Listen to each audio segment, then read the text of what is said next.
You are about to enter the fantasy football show. Please stand by like a boss. Estás entrado al fantasía fútbol novelas. Espera con el patrón.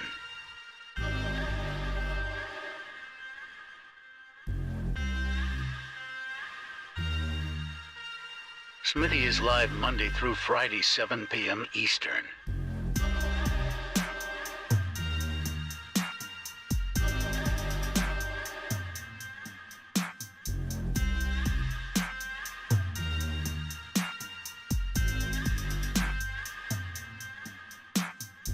Get on-demand one-on-one text advice with Smitty at thefantasyfootballshow.com.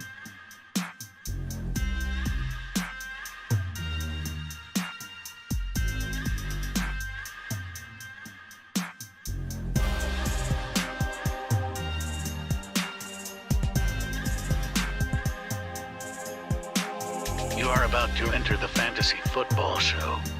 Please stand by like a boss. Estás entrado al fantasía fútbol novelas. Espera con el patrón.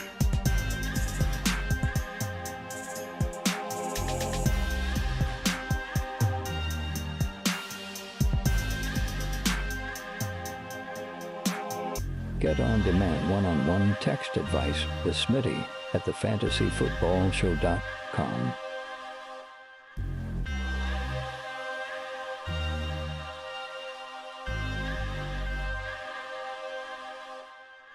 You are about to enter the fantasy football show.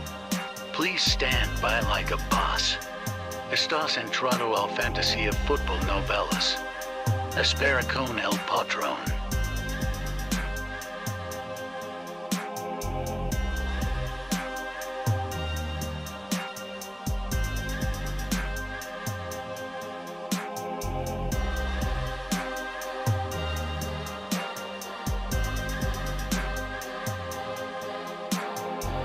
Smitty is live Monday through Friday, 7 p.m. Eastern.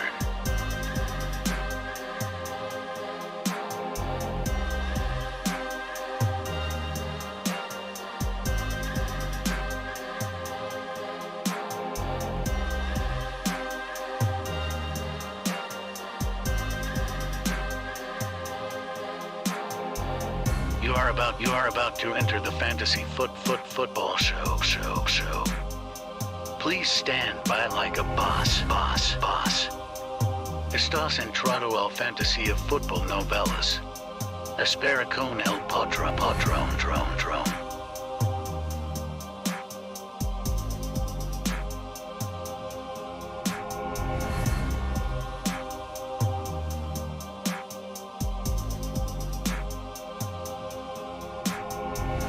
You are about to enter the fantasy football show.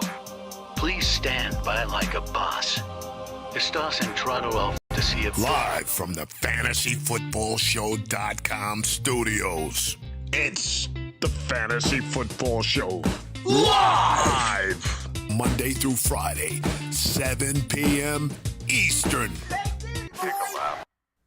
What is going on, good people? We're here with a little late breaking news today because Smitty was out with doing stuff with the fam today, and I didn't rush back for this one. Actually, I have the wrong graphic even up. Boom, there we go. Darren Waller, is he a top 5 tight end? Dude just got paid bank. 3-year extension for the tight end who, is missing last year, injured from fantasy football lineups, and so we're really left right now wondering, what do we got out of Darren Waller from a dynasty perspective, from a redraft perspective? What's going to happen with Devontae Adams now in town to steal target share away from Darren Waller? Whenever a player signs a big fat contract extension, we see a big uptick in value. We see a big uptick in draft capital. Now that this is happening so late, though, we're not going to see this impact ADP and people jump on Darren Waller and draft him higher and higher because drafts are over. So what we're going to probably see is trade value, change. People that own Darren Waller are going to value him a little more. You're not going to be able to steal him away in a trade. And if you own him, you should feel confident that the team's paying him. They want to use him. This isn't a situation where, like, I think Knox is a good example. Knox got paid right before week 1, and he didn't deliver. And people are left kind of scrambling, like, what's Knox's role going forward? I'm not worried about Knox. I'm not worried about Knox at all. I think Knox was left out of the game plan and scripting, not on purpose, just the flow of the game, the way the game was, blocking, the desire to have Knox in there blocking and trying to protect Josh Allen, who sometimes plays with reckless disregard for his own body, and we got to worry about that with Josh Allen. Josh Allen's got to calm down. He's got to calm down or he's going to get hurt. But I would say, like, you know, Knox's role is going to change, and Knox's role is going to get different. It's going to be fluid. You know, it's going to be 1 week he's going to be a touchdown because he is touchdown dependent, a touchdown machine, and the other week he's not going to be. Does that make him an undesirable top 5 to 7 tight end in fantasy football 2022? No, it does not. I like Knox quite a bit. I think Dawson Knox is a good top 5 to 8 tight end in 2022. I'm actually targeting him via trade. My point in bringing up Dawson Knox was twofold. One, when a player's contract is highlighted in the news and they sign an extension, they get the bag. Confidence level goes up in the fantasy football community because you're like, okay, this team's invested, and it's a big thing. I mean, sometimes we make fun of it, like, oh, okay, McLaurin signs an extension, his ADP goes up. Well, where were all of you when McLaurin didn't get his contract? You just didn't like him. You didn't think he'd do well. But there is some rhyme or reason to it, in that if you sign an extension or you get the bag from a team, they are fully invested in using you. And it gives you a little bit more confidence that the team's going to find a way to get the player the football. So in the case of DK, or the case of McLaurin, the case of Debo, when these players get their contract extensions, you feel pretty good about where they stand with the team and the plans moving forward. Same thing with Waller. Okay, you got Devontae Adams, you got Renfro, you got multiple running backs, you've got uncertainty as to how this offense is going to look and how Derek Carr can facilitate and feed everybody properly. And you wonder a little bit, where's Darren Waller fit into all this?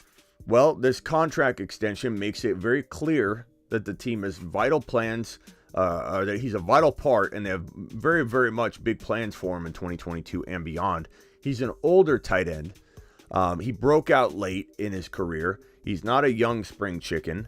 But Darren Waller getting a 3-year extension does give you a little bit of solace in Dynasty to think, okay, this guy's going to stay in a good situation. Not the best situation known to man, because Devontae Adams, again, is going to bleed into some of his target share and touchdown opportunity.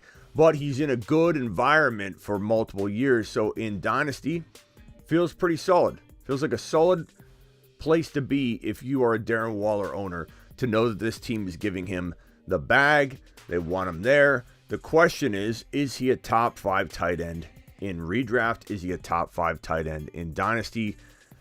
We'll break it down right now on the marker board, shall we? Let's take it to the marker board, and let's break it down. So, Darren Waller.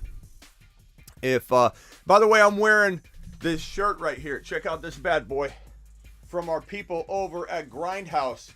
Our people over at Check this out. All these shirts I got. This is the shirt we're giving away on the Panic Chamber episode for this week. This right here. This Reptilicus. Oh no, that's my Reese's Pieces. What am I doing here? Grabbed the wrong one. This Reptilicus shirt. Look at this. Reptilicus. Unbelievable. This is from our people at Grindhouse. They sponsor every single Panic Chamber episode. Grindhouse, baby. I love their apparel. I may have to make this my uniform go forward. I don't know. We'll have to talk to them. We'll have to talk to Ben and the boys over at Grindhouse to see if maybe next year or even later this year, I only wear Grindhouse apparel whenever I go on a live stream. Absolutely love it. Grindhouse.com. GRNDHAUS.com. Go check them out. Let's go over tight end rankings. Let's talk about redraft and dynasty. We don't have to stick to one topic. This is a dynasty and redraft channel, although we do have a separate dynasty channel as well. You can find that in the description of the video. Make sure you're subscribed to my dynasty channel as well as the redraft channel. Okay, so where's my marker? We're going to have to get a new marker. We run out of markers on this show so quickly because we do a lot of Marker board sessions, baby. Okay. So, while I prime this marker, let's kick off. We'll do redraft on one side. We'll do Dynasty on the other side.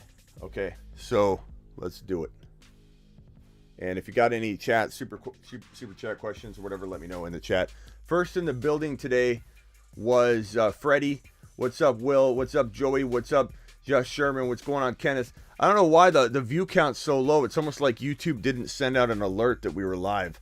I did upload a video not too long ago, and sometimes when you do that, they don't always let everybody know.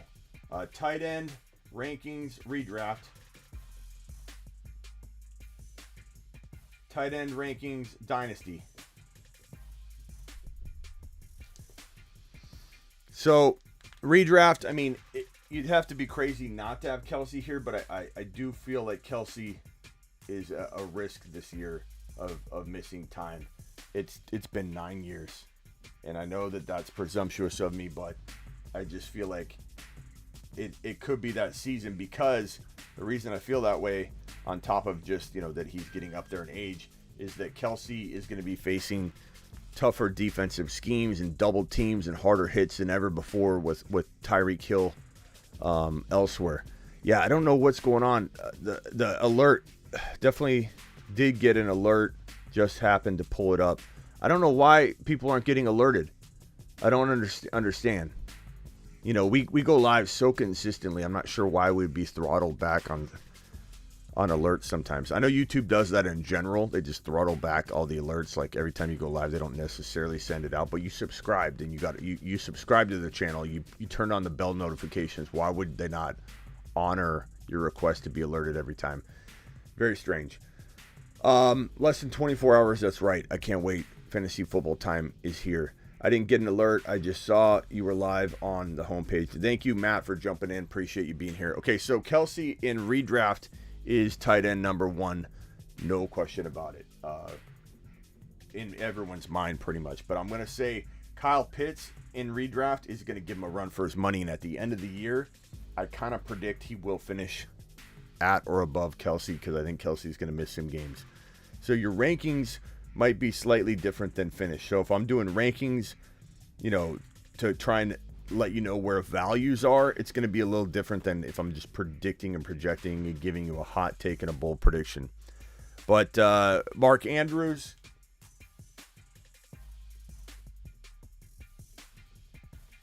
and I don't blame you if you've got Andrews then Pitts. I mean, it's preference, right? Schultz. What are you guys thinking with the 5? Same, no alert. I don't know why you guys didn't get alerts. That's crazy. It's frustrating. You turn the bell notifications on because you want to get the alerts. It's ridiculous. It's strange. I just keep the tab open and refresh frequently. That's hilarious. Thank you. Appreciate you being here. Okay, so what are we doing here? Who's number 5 in redraft? You got Kelsey, Andrews, Pitts, Schultz in no particular order. Is it Waller next? Is it Kittle? Is it Goddard? Do some of you have someone like Freiermuth up here? I kind of feel like it's going to be Waller. In Dynasty, it's a bit different. In Dynasty,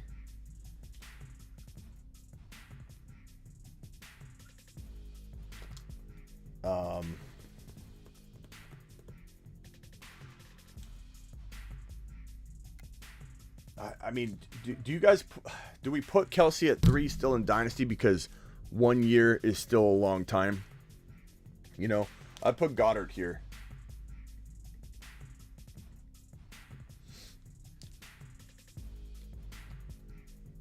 I mean, in Dynasty, my thinking in Dynasty, you're still playing for the now. So you got to factor that in. So Kelsey can't be like extremely far down. You're still playing for the now. Even if you're told, hey, Kelsey's retiring after this year, in Dynasty, he's still going to rank because you're still playing for the now. If you're talking about 2023 and only rankings, then of course, that's a whole different ballgame. But we're talking about Dynasty rankings as of this moment. Asking chat as well if Smitty Can't respond. Blake, 12-man PPR, 6 points per TD pass. Honest opinion. Moves I'd make. Lance, Debo, Deontay, Henry, Javonte, Darren Waller, Judy's a flex. I mean, it's a pretty good team. I don't know you got to do too much. Deontay and maybe I don't know who your first bench running back is, but upgrading Deontay into an AJ Brown, Judy and Deontay for AJ Brown, or Tyreek Hill or an ETN. I'm okay doing that. I like getting a ETN or a Hill or a Debo or an AJ Brown out of those two wide receivers, Deontay and Jerry Judy. That's what I would do. So let's just say Kelsey was right here because, we're factoring in the now. Schultz. Now, Waller's older, so I'm going to put Goddard. How old is Goddard? He's pretty young. But I just want to check and see what the age difference is. So Dallas Goedert is 27 years old, which is actually older than I thought. Waller's 29.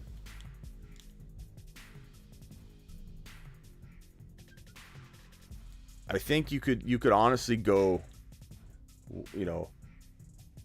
Knox and Waller here. But the big difference here is Kyle Pitts. And the thing is, I'm so in love with Kyle Pitts, Dynasty and redraft. I honestly could rank Kyle Pitts number 1 this year. Of course, I want to get more in a trade, but I absolutely think he can finish as the number 1 tight end in fantasy football 2022. No question about it.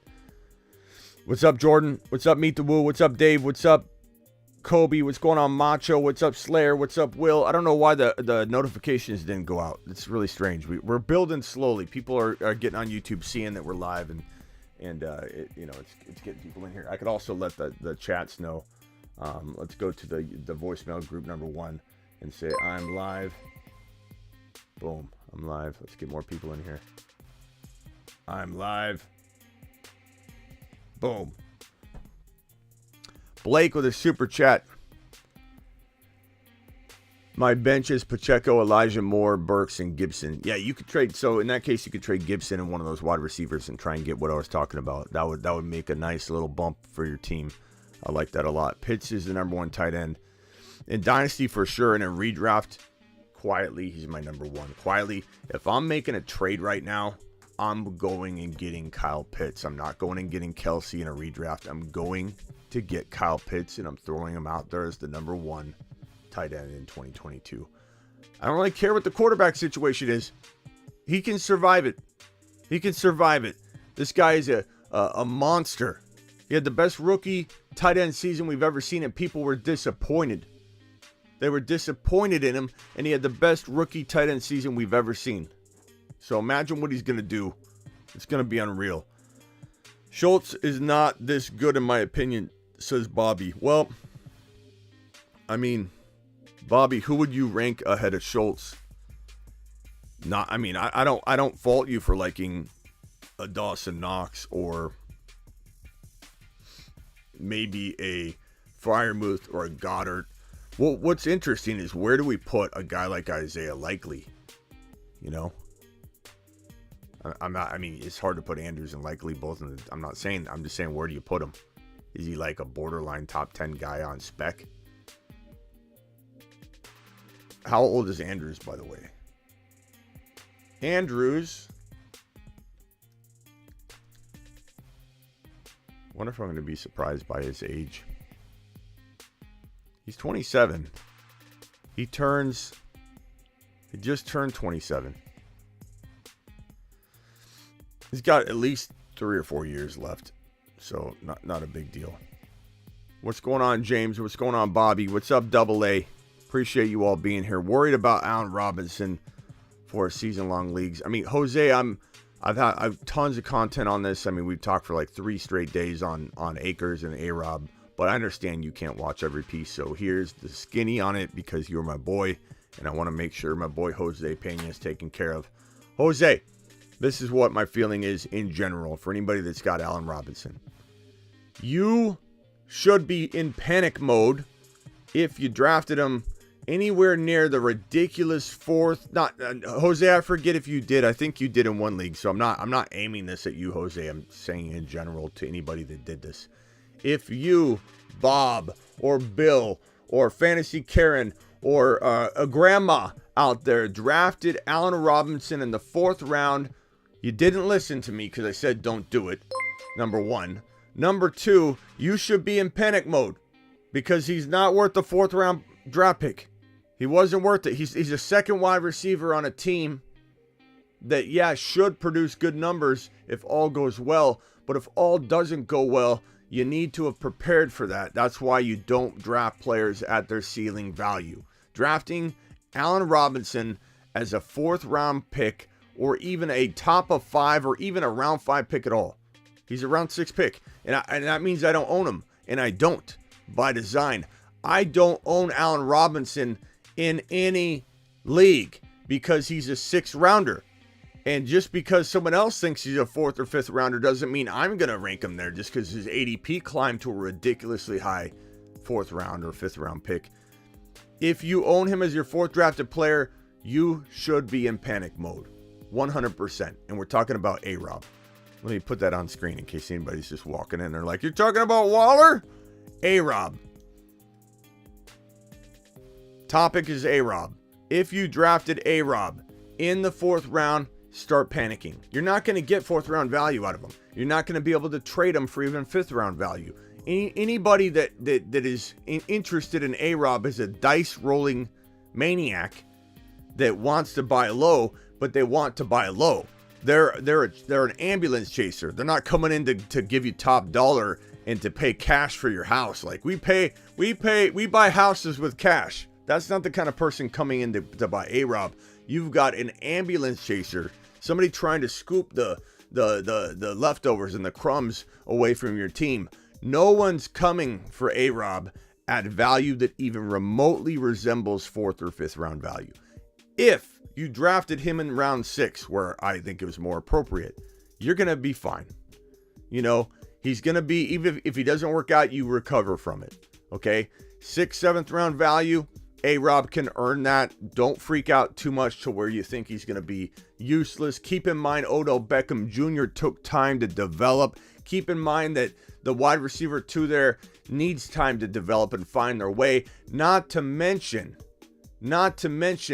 Stafford didn't have a good game. So you're judging A-Rob off of Stafford's game. What do you expect him to do? I know Cooper Kupp still did well and Stafford didn't do well, but he's the guy that's not going to be affected no matter what, as long as Stafford's on the field as peppered targets. But I will say, for everybody that owns Cooper Kupp right now, this is going to be hard to hear, and you're going to think I'm absolutely crazy, and you need to understand the context of what I'm saying. You might want to explore trying to get into a Jamar Chase or a Justin Jefferson right now. I'm not saying get rid of Cooper Kupp for lower ranked wide receivers, but you've got to ask yourself, is Stafford in trouble if he's already this injured or looking this bad because of the injury? Do you honestly think throwing 40 times a game is going to make his elbow better? So when you freak out right now and say, Smitty, you can't, oh my God, you don't trade Cooper Kupp. He's untouchable. He's untouchable. Did Smitty just say trade Cooper Kupp? Did Smitty just say trade Cooper Kupp? Yeah, I did. For Jamar Chase. For Justin Jefferson.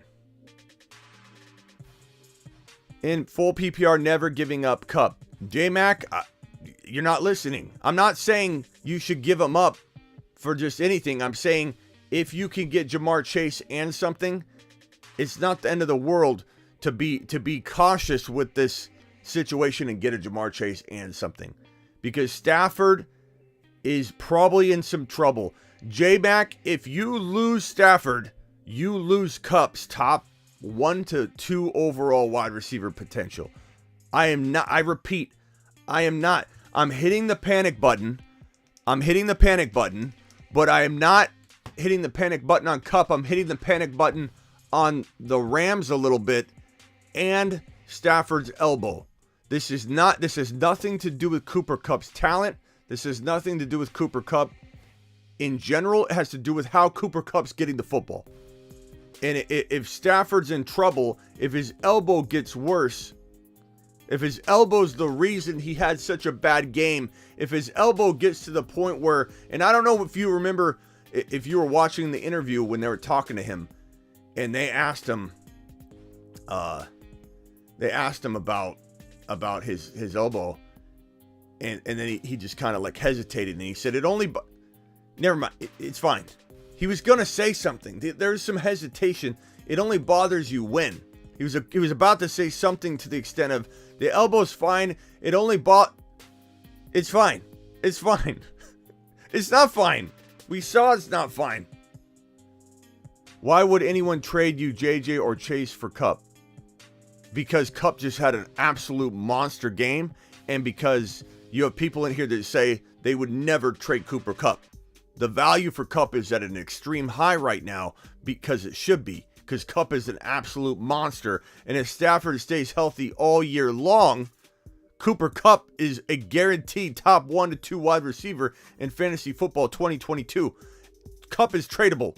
Let me tell you, Kupp is tradable. But you've got to look at the big picture. You can't just say Kupp. He's amazing. Kupp is the best. Kupp. You can't trade Kupp. Look, you start saying things like, you never trade Kupp. I won't trade Kupp. I refuse to trade Kupp. Hey, will you trade will you trade Jonathan Taylor? I'll never trade Jonathan Taylor. Jonathan Taylor's untradeable. Will you trade Justin Jefferson in Dynasty? Never. No matter what, I won't. You are closed-minded to building the best roster. You have to think like a businessman when you're dealing with your fantasy football team. Now, granted, you don't have to. If Cooper Kupp's your favorite player, if Jonathan Taylor's your favorite player, if Justin Jefferson's your favorite player, and you just don't want to trade him, period, you'd rather lose a little bit of value, maybe even lose a season here or there to make sure you have your favorite player to watch on Sundays, then that's fine. Like, that's fine. You're explaining your reasoning, and that's cool. I'm fine with it. But if you want to be the best fantasy football GM and manager, you can't think of things like, I will never trade close-mindedness. I will never trade Cooper Kupp. I will never trade Justin Jefferson. But Smitty, I'll never do it. I'll never do it. You want to trade JT and Cooper Kupp. See, this is closed-mindedness, Mac. You're not listening to what I'm saying. You're hearing what you want. This is like when I'm talking to my mom, and it's in one ear and out the other ear. You're not listening to what I'm saying, J-Mac. I feel like I've explained it really clearly too. I tried to slow it down and tell you before I said it what I was going to say so you wouldn't freak out. You want to trade JT and Cooper Kupp? You're not listening to what I'm saying, J-Mac. You're just not listening. I'll even open the phone line for you so you can call in and we can speak about it. Because you're not hearing me. You're not hearing Jimmy. You're listening to Jimmy, but you're not hearing him.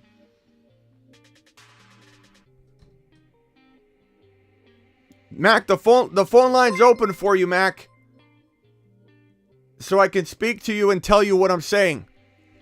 Josh Jacobs or Elijah Moore, Brady or Russell Wilson. Brady, I'm not happy about right now, bro. Go Russell Wilson. I don't have confidence in Brady right now. Missing August. What's he doing?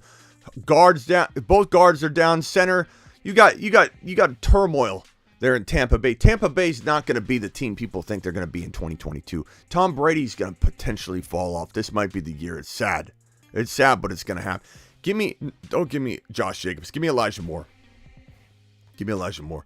Why would anyone trade you JJ for, again, why would anybody trade you JJ for Kupp? Why would you trade Kupp? You see that there's people that are on both sides of it acting like both are ridiculous. It's like, it's one punch here, one punch there. Smitty, no one's going to trade. Why would I trade Cooper Kupp? I never trade Cooper Kupp. Smitty, why would anybody give you Chase for Cooper Kupp? I'm getting hit from both sides constantly. You got to see my DMs. It's one person arguing one thing like I'm ridiculous, then the other person arguing the other thing like I'm ridiculous. I'm getting hit by both sides. It's absolutely unreal. phone line's open, Mac. The phone line's open. Call into the show. Call into the show. And Mac, I'm not just saying that so that I'm not trying to say, oh, call in so I can blast you, but like call in and have a conversation with me if we have to talk about this and figure out how to get my point across better. Because maybe it's me. Maybe it's me, Mac. Maybe it's me. Maybe I'm explaining it wrong. But if you own Cooper Kupp, you should be worried to an extent. Okay? You should be worried to an extent because Kupp is reliant on Matthew Stafford. And if you think for a second that Kupp is just gonna be able to be okay and get out of this thing without being unscathed, if Stafford goes down, I'm not saying Stafford's for sure going down. We don't even know what's exactly going on. But if Stafford does go down, if you think Kupp won't be affected because he's Kupp, you got another thing coming because Stafford's locking onto him like he's done so many times before. What's up? You're live on the Fantasy Football Show. Who am I talking to?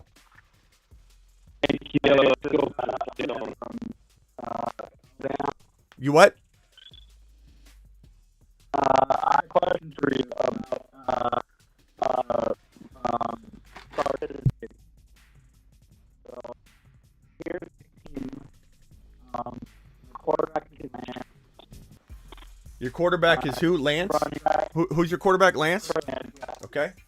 Lance, my two running backs are Kamara and Montevideo. Okay. And then my two receivers are DK Metcalf and James Conner. And this is a hard flex league. So I had Alan Lazard. He got injured. So I don't know what to do in my life.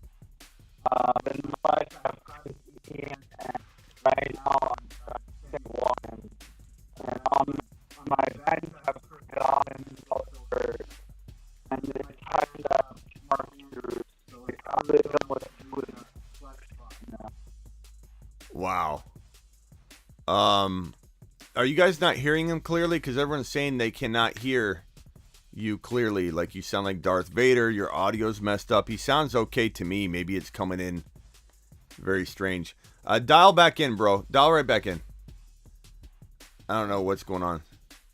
It sounded clear to me, but it was obviously coming in weird for you guys. So I wanted to make sure we ended up redoing that. So dial back in, broski. Sounds like he's calling from Mars. That's funny. That's funny because it sounded clear as day to me. What's up, Ryan? You there? Yo, what's going on, Smitty? How you doing? What's up, Ryan? Oh, that wasn't you that called in. I just wanted to talk to. Yeah, hold on. Let me merge this guy back in and finish his question and have you. Are you there, pal? Okay. Hang right there, Ryan. Hello. Hello? Yeah. What's up? Can they hear me now? Let's see. Let's see if is he still calling from Mars or can everybody hear him clearly, loud and clear? Because you were clear to me, but everybody said you sounded like Darth Vader. Okay, I think you're good. I think you're good. Okay. So yeah, basically I just need advice on that flex spot. I have Andrews in at tight end, and then I don't really care about the kicker or defense. But yeah, I don't know what to do. Yeah. Okay. First of all, how many teams are in this league? 12 team PPR. I mean, how did you end up with? Is it an auction? It was a redraft, just a standard snake draft. Like, how did you end up with Watkins in your lineup and Kadarius Toney? Like, those are. I know you had Godwin. You had Godwin, so that explains one of those spots. But like Watkins, like I don't think Watkins is owned in many leagues at all. It's crazy. It's just It's very. No. Basically, I had Alan Lazard. And Alan Lazard is out. Yeah, okay. I picked Alan Lazard, so I need a replacement for him, basically. Okay, so Lazard is out, and then you had Godwin. Okay, that makes a little sense. So Godwin was a stay away from though.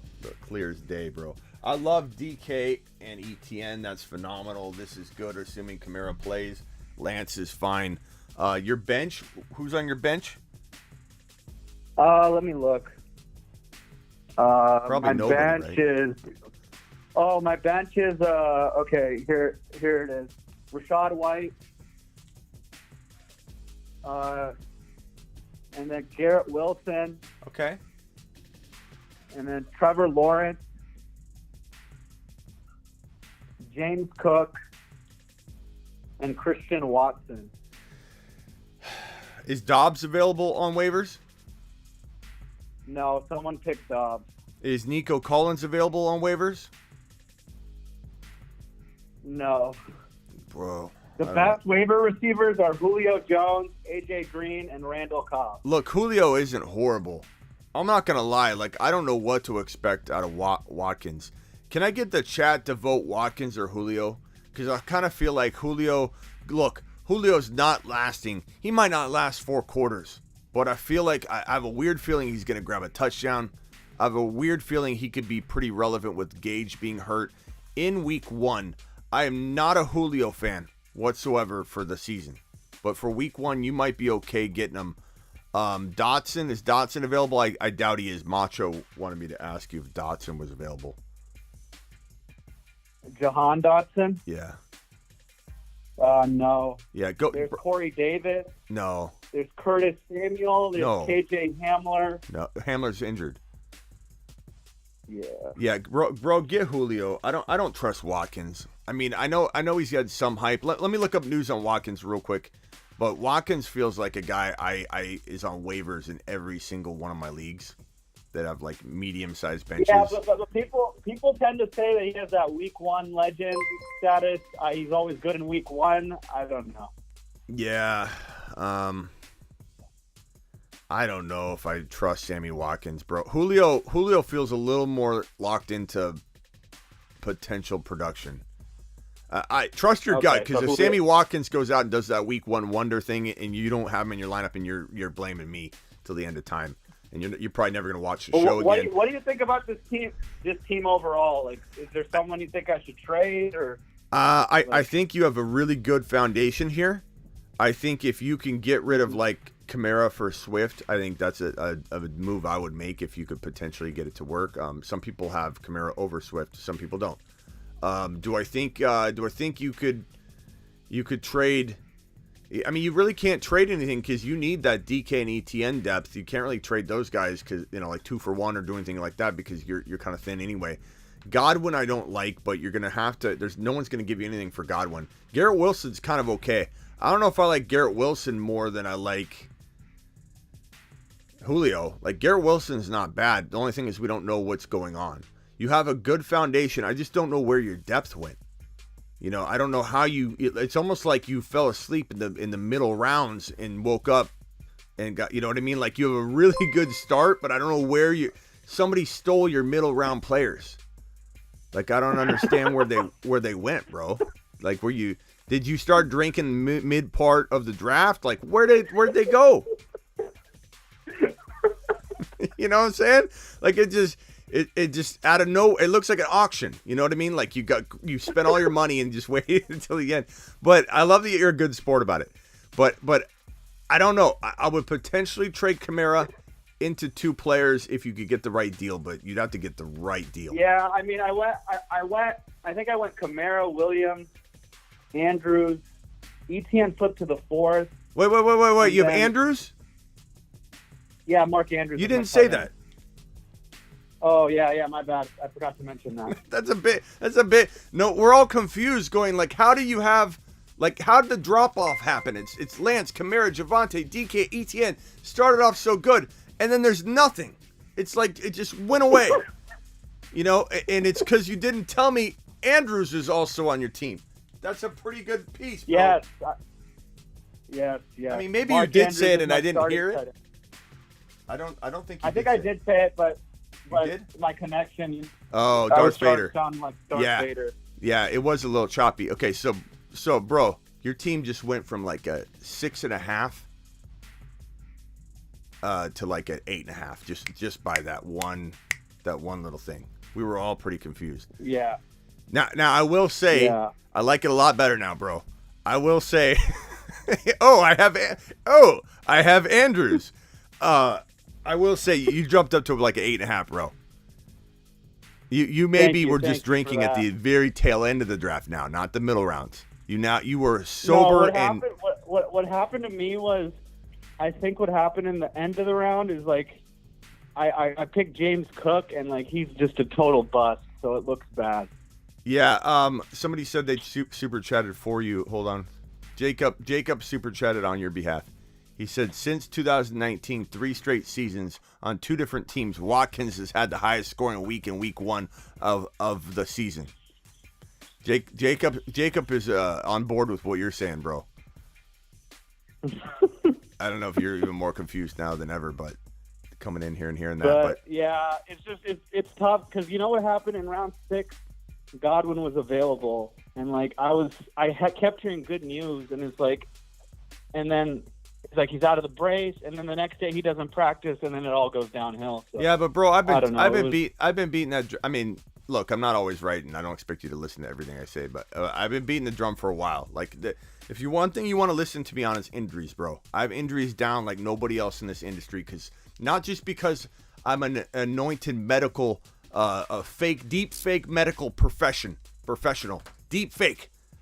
I didn't go to medical school, so I have a psychology degree. I don't have a medical degree, but I do believe that I've got a grasp on it more than most people. And that's because I have versed myself in the injuries that most fantasy football or NFL players endure. And then on top of that, I've seen it for 20 years, how they respond to it. That's the more important part. You may be able to go to there's a lot of medical people that are emerging in the fantasy football space, but what they don't have is 20 years of witnessing all these injuries and the patterns and the gut feelings involved in it. And I can tell you right now, with guys like JK, Mike Thomas, and Godwin, I'm literally telling you that they're the biggest risks that you could go, like, mainly because there's safer players around them. You know, so it's not like Godwin can't do it.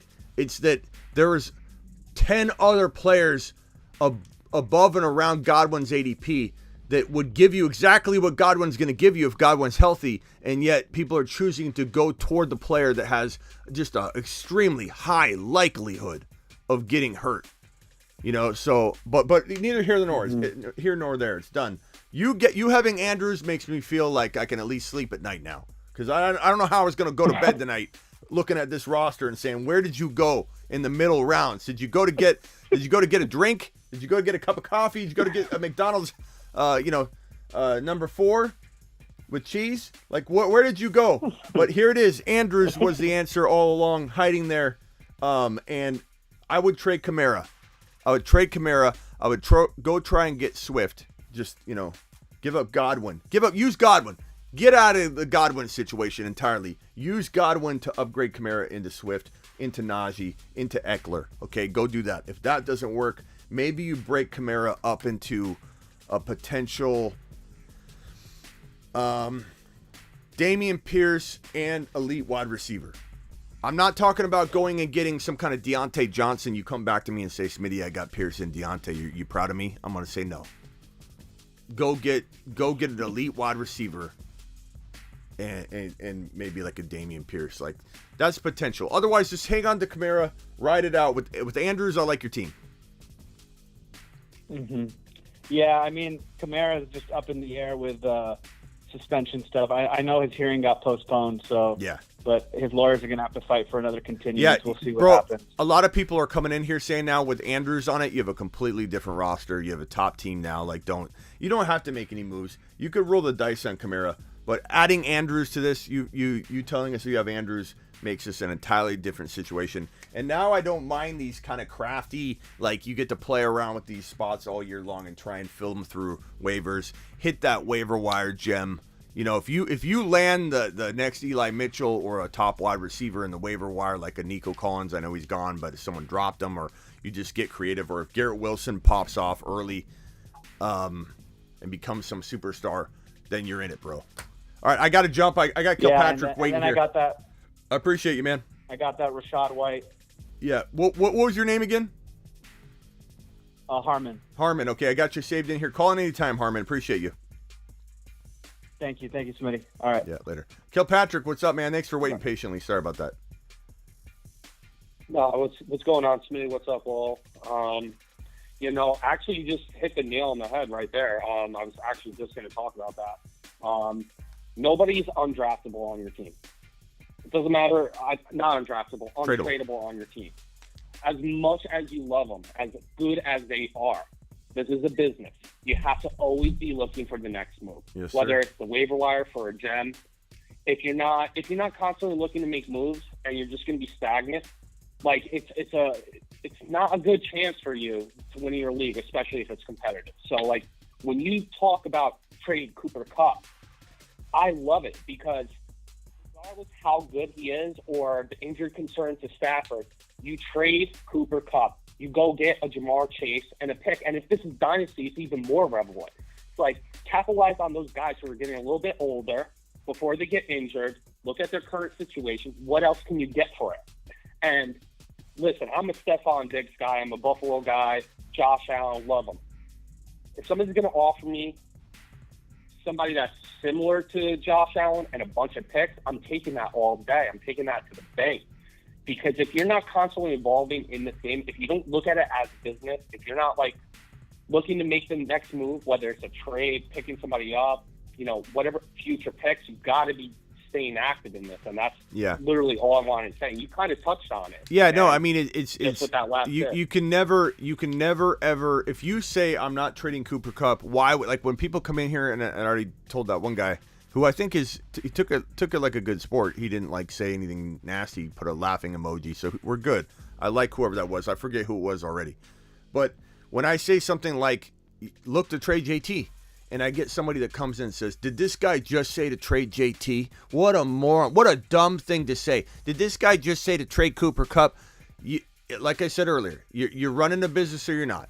And if, just like you said, and if you can't see the value in trading Cooper Kupp, if you can't see the value in trading Josh Allen right now, if you don't understand that trading Josh Allen could be smart, trading Cooper Kupp could be smart, trading JT could be smart, then you are literally the type of owner that's going to pass on a good deal just to keep a guy you really want to see play on Sundays on your team, which is fine. If that's the way you want to GM, it's okay. I'm not mad at anybody for having a few limitations to their game where they're like, look, I just like to enjoy, I like to try and win, but also enjoy watching Josh Allen because I'm a huge Bills fan. I get it. And I'm not judging anybody for that. But if you want to be the best fantasy owner on the planet, or the best fantasy owner, at least in your league, in your little microcosm, then you have to be able to think outside the box. And that might be trading any guy at any moment. It might be me trading Javonte Williams if the market's there. The question is, most of the guys that I like, and I'm not saying it in general, but a lot of the times they're on the rise. So I'm not going to be able to even trade them. I'm buying them while they're low. We're investing when they're low. And at the end of the year, you'll see me oftentimes talk about trading and getting out of players that I liked the year prior because the value's so high. But JT for Javonte and something big, home run. Cooper Kupp for Jamar Chase and a little upgrade somewhere else, like maybe you're getting a St. Brown instead of your lower ranked wide receiver, home run. I'm worried about Stafford. I'm worried enough about Stafford to say, hey, I already had Jamar Chase ahead of Cooper Kupp. Maybe I feel like they're a tie, or maybe Cooper Kupp is slightly ahead of him if Stafford was healthy, especially coming out of that game and seeing Cooper Kupp do what he did, even with Stafford being injured. Yeah, I mean, I could get behind that. The wind blows left. I could have Cooper Kupp 1. I've already said that all offseason. Jefferson 1, Kupp 1, Jamar Chase 1. I go back and forth, as should anybody. All three are absolute monsters. But if you could trade Cooper Kupp for Jamar Chase right now and get something in return, you are crazy to not consider it. And you're crazy to not consider if someone said, I'll give you Burrow and give you Dameon Pierce for Josh Allen. Like, you got to consider what your team needs. You got to ask yourself, can I win? And if you own Cooper Kupp and you can't win, you honestly look in the mirror and you're disgusted with yourself. And you're like, you drafted Allen Robinson in round 4, you filthy animal. And every time you walk by the mirror in the hallway, you give yourself a glare. And you're looking in the mirror and you're upset at yourself. You have Cooper Kupp, but you can't win. If you don't trade Cooper Kupp right now and you can't win, you're going to lose your league. Plain and simple. So agree with you 100%. We're on the same page, Kilpatrick. What else do you have? No, just one more point on that. Listen, look at the worst case scenario, right? You have Cooper Kupp or whoever it may be, your guy. He's in a bad situation where we don't know what's going to happen. If you can get equal value for him and it turns out that he's fine the rest of the year, great, fine.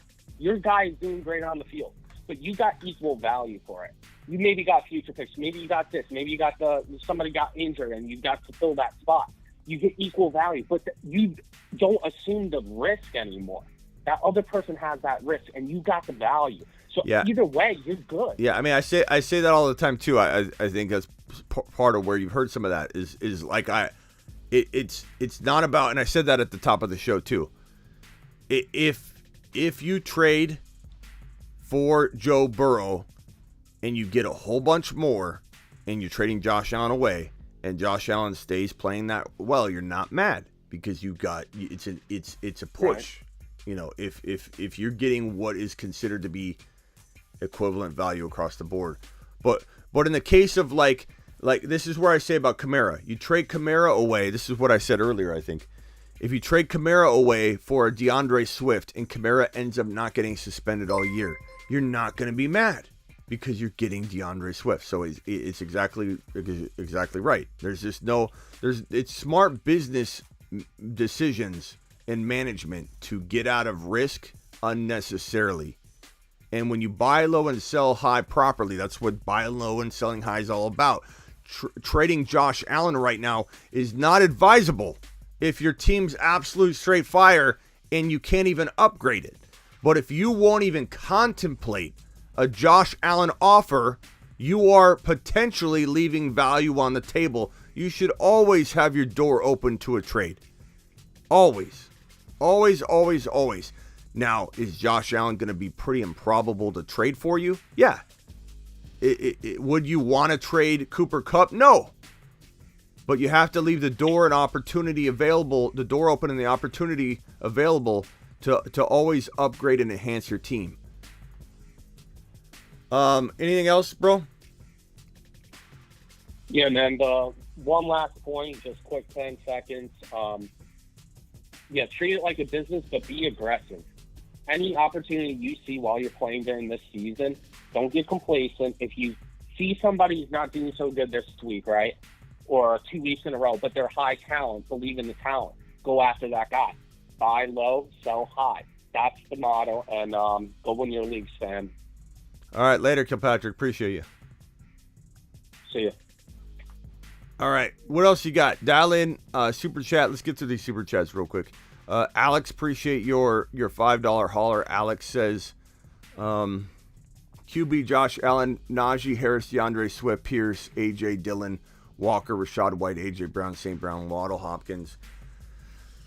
Waller, you got a really good team. AJ Brown, St. Brown, Waddle, Waller, Swift, Pierce, Najee, Josh Allen. The only thing I'd consider doing, bro, is trading Waddle and one player. Like, I love AJ Brown, so I probably don't want to trade him. I would trade Dillon and Waddle for one player, bro.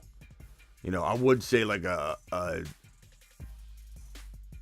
Javonte, but I don't know that you're going to get that, but you could try for it. You might have to go wide receiver shopping. So Waddle and Dillon for a top 5 wide receiver. Go do it. You do that, and it's almost game over at this point. 10-team league. There's a lot of players on waivers. I can tell you that. You're going to be fine making that trade, doing that 2-for-1. I don't lose any sleep. You're live on the Fantasy Football Show. Can you hold on 1 second for me? What was that? Sorry. Yeah, hang on 1 second while I get through a couple of these super chats. Kyle, do you mind? Hang tight right there. You can wait till you do my super chat. I'll stay on hold until you do mine. Is yours Kyle Lance Fitness? Yeah, you got it. Okay, let's do yours, and then I'm going to get to these other super chats. You can hang tight while I read through them, but let's get to yours. You said trade help, Hurts, Lance, DJ Moore, AJ Brown, Scary Terry, Lamb, St. Brown, JT, Barkley, Pierce, Walker, Algier, Pacheco, Sanders, B-Rob, 12-team, PPR, 3 wide receivers, 1 flex. So love Hurts, can't really upgrade him. JT and Barkley and Pierce. I don't mind upgrading Barkley into a safer vehicle if possible. We'll get to that in a second. AJ Brown, Scary Terry, DJ Moore. DJ Moore is expendable. Barkley's expendable to me. Maybe in a 2-for-1. Pierce I love. I'm starting Pierce. I'm starting JT. I'm starting AJ Brown. I'm starting Hurts. I'm starting who's your tight end? It's no tight end. Okay. It's no tight end. No tight end premium. Yeah, Lamb, St. Brown are your top 2 wide receivers, right? Lamb, AJ Brown. Okay, AJ Brown, Lamb. Sorry, you got it all kind of jumbled together here, not in order. AJ Brown, Lamb, St. Brown, phenomenal trio of wide receivers. Yeah, bro, the only thing I'm doing, I love Pierce, love JT, love Hurts, love your wide receivers, no tight end needed. I'm trading Barkley, and I'm giving up DJ Moore. Like, that package should get you, even if it's just a slightly better player that you feel a little bit safer, with, like a Najee. And if you don't feel safe with Najee because of the foot, Javonte, Swift. I mean, it's those 3 guys. I'm going after those 3 players. Would I go after an Eckler? Shoot high. I mean, Barkley in some cases is a second-round player to people. DJ Moore, I've seen get drafted really, really high.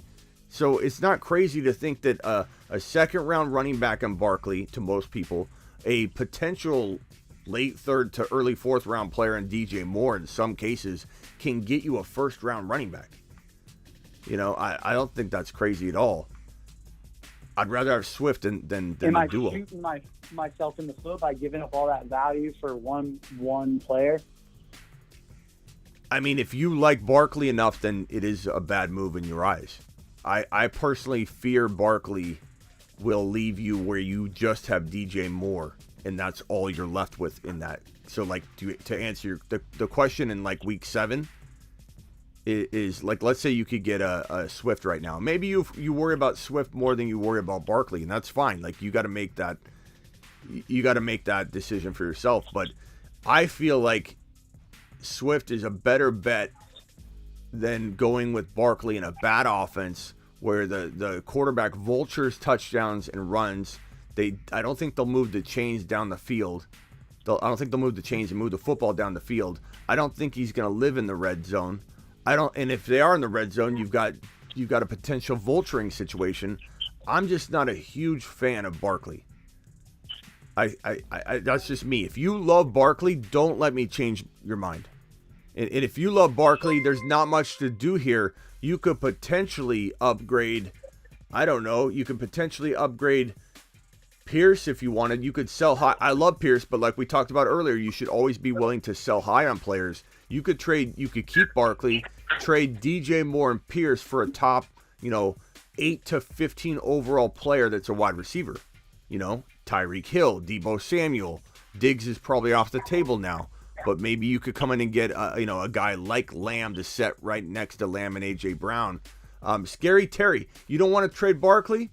Trade Scary Terry and Dameon Pierce. Trade DJ Moore and Dameon Pierce.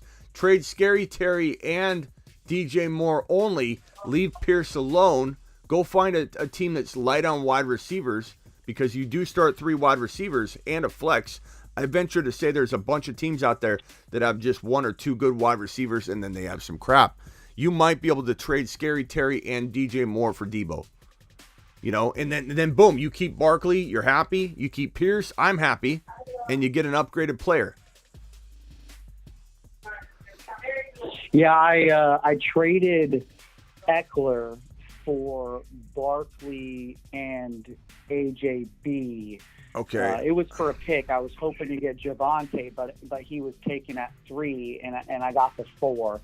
So that's kind of what happened there, and that's how I ended up with Barkley. I don't mind Barkley, but that's how I ended up with him. I don't hate that because you got AJB, but I personally am not a Barkley fan. But, bro, I've been wrong before. I'll be wrong again. This could be what – like, I'm going to be wrong on a handful of things, bro. That's going to for sure happen. Like, on my best year ever, I'm going to land 75% on my best year ever on a lot of these, like, 50-50 close call type things. There's just no way a human being can land 50-50 calls on the regular above a percentage like 75 or 80%, meaning there's still a high volume of percentage of misses that's going to happen with these kind of calls. Barkley versus Swift. I mean, you're talking about, I could be wrong on Swift. He could get hurt. I could be right on Swift, but he just get hurt randomly, and then boom, I end up being wrong. Like, trust your gut. Don't let me tell you to not have Barkley or to have this guy or that guy. But if you're on the fence with it, you're in agreement with it, and I'm kind of nudging you over the fence, and that's another whole other thing. But bro, I would say that you have a lot of trade opportunity, and you have two different avenues. Because it's a 3 wide receiver PPR, you probably will have decent success shopping around Scary Terry and DJ Moore together for 1 wide receiver upgrade without touching the other 2 pieces that we're talking about. Or trade one of them, Scary Terry or DJ Moore. I prefer you trade DJ Moore, but if McLaurin gets you more, McLaurin and Barkley for Najee. You can't get Eckler because you just traded him away. That guy's not going to do a trade back. So, you know, I like Javonte, but that's me. I like Javonte finishing as the number 1 or number 2 running back in fantasy football, but not everyone's going to agree with me, bro. Not everybody's going to agree with me. No one agreed with me when I said that I like Josh Allen as the number 1 quarterback when he was entering his rookie year. And then a lot of people didn't agree with me when I love Clyde Edwards-Helaire and he ended up busting. So, bro, I'm gonna miss stuff. I'm gonna land stuff. I'm gonna be honest about it. And you know, you got to trust your gut too, because there are gonna be times where I'm right. There are gonna be times where I'm wrong. There are gonna be times where you're right. Times you're wrong. Trust your gut. Use the information around you and better the team when you can, where you can. I think what I'm most worried about is that I have so many receivers and I'm going to have to make that decision each week. And then I'm going to be frustrated when, you know, I happen to be wrong. I'd rather just trade 2 of them and upgrade. Yeah. But I don't know I don't know if anybody's going to really bite if I'm trying to get Jefferson or I'm trying to get one of those guys that makes it feel like I'm worth it to give up, you know, DJ Moore plus Scary Terry or DJ Moore plus whoever, you know. Just shop those. I don't want to have to kick myself each week. Yeah, shop those 2 packages. See what you can get. Okay. Good team, though, bro. You got a real good team. You'll be fine. Yep. Thank you, Smitty. Appreciate Later, bro. Okay, let me get to these super chats. We'll open the phone line up to everybody. $10 hauler from Alexander. Alexander, you still here? I'm going through the super chats now. $10 plus super chat. This first, where'd it go? What screen was I on?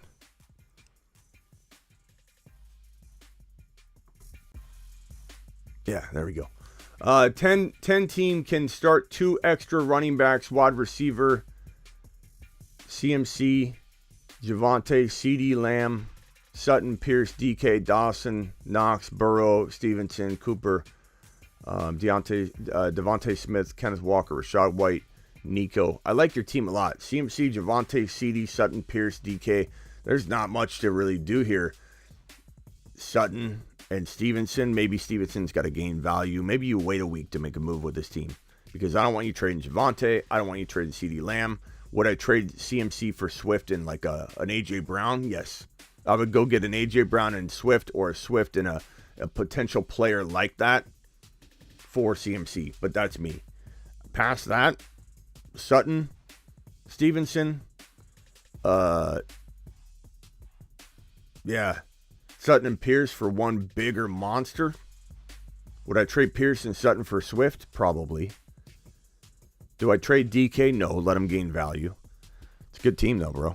Those are the options on the table for me, but I would definitely wait until week 1 versus making a bad trade, because I think you guys will gain value. You'll have more trade value after week 1. Allen, Cook, Stevenson, Lamb, Hollywood, Waller, Mike Thomas, Carter, Ayuk, Pickens, Algier, Burks, Samir White, Wilson. What moves can you pull off? Allen, Cook, Stevenson, Lamb, Hollywood, Waller. Yeah, this team's lacking a little bit, James. I don't know if this is like a 14 or a 16 team league. That would explain a little bit. If it's a 12 teamer, it looks like you took Cook, Lamb, Allen, and then I don't know who your 4th rounder was. Waller, that would have been a little early, and that's where it kind of put you in a bind. And then Hollywood, Mike Thomas, I imagine it went in that order.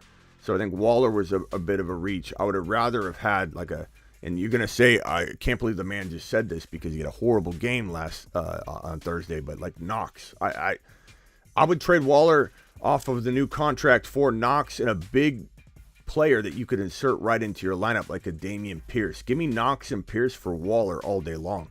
And I think Knox is a very good buy low right now.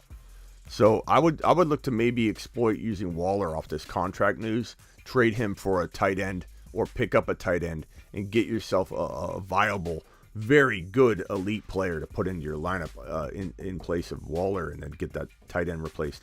Tight end Burks, start Burks, London, or Julio. London's hurt.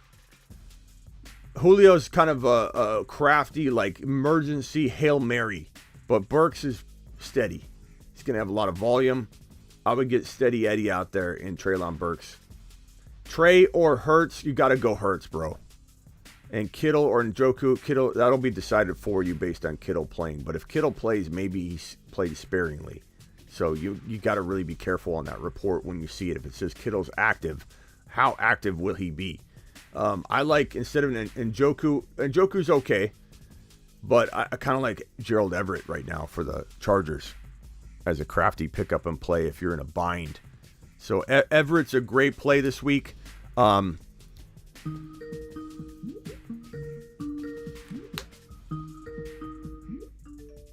missed your call. Trying again.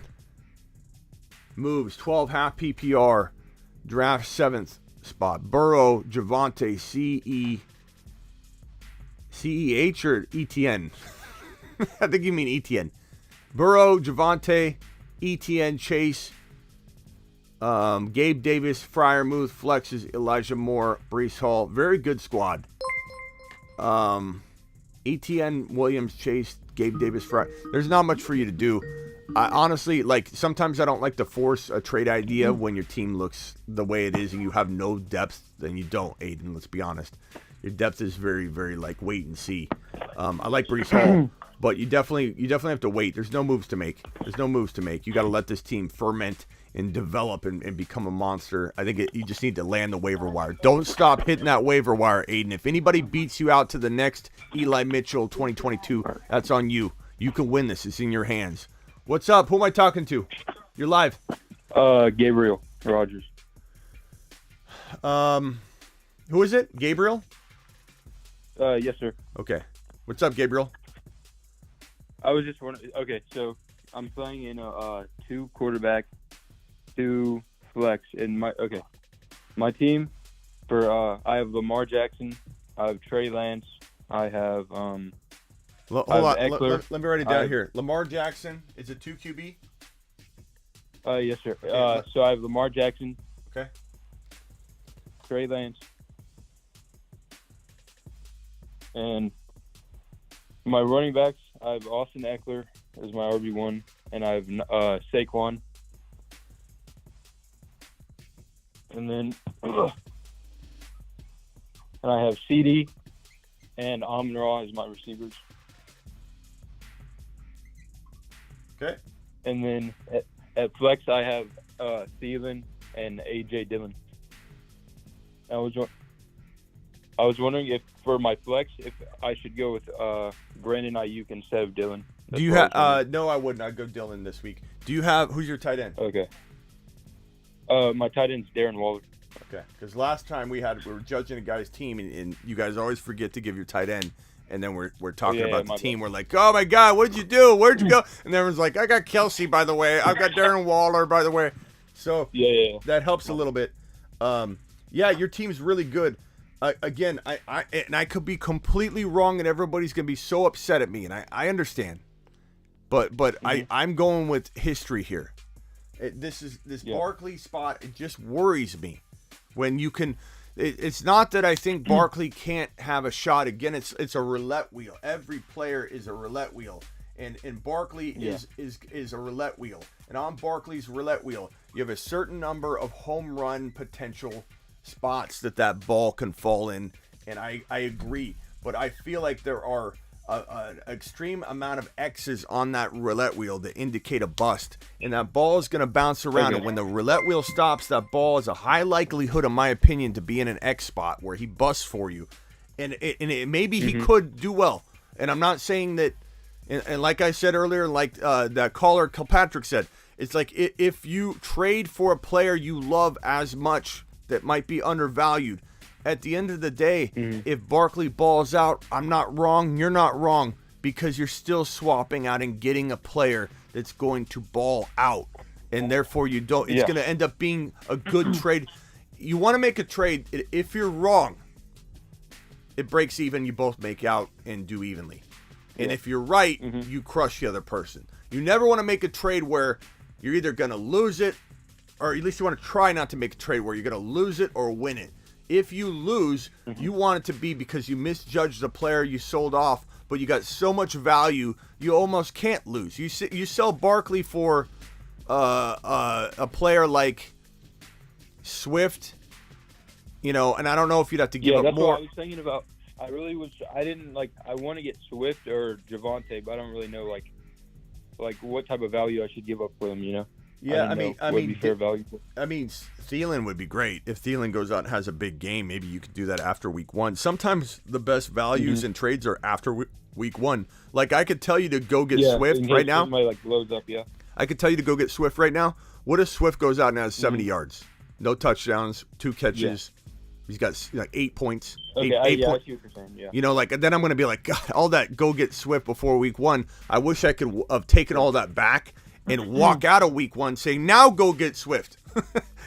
So there'll be 5, 10, 15 buy low potential players that people walk into this live chat and they say, Smitty, oh my God, Swift at 7 points. Are we worried about Swift? And then now it's buying Swift season for an entire week. All week long, Swift videos. We're getting Swift. Go get Swift. Go get Swift. Najee drops a 40-point game, or 4-point game. If he drops a 4-point game, it's buying Najee week. Talking about Najee the whole week. So, we're going to have those opportunities. Don't feel the need to make a bad trade. Yeah. I was just going to the only reason I'm kind of worried is because I know Saquon has a pretty tough matchup. And it's like, if he does really bad this week, I know I'm not going to get max value back, But I guess it could really go either way. Yeah, it could. But I think the odds of him disappointing are a little higher than the odds of him doing well. So I'm going to go ahead and trade him with Thielen right now for Swift.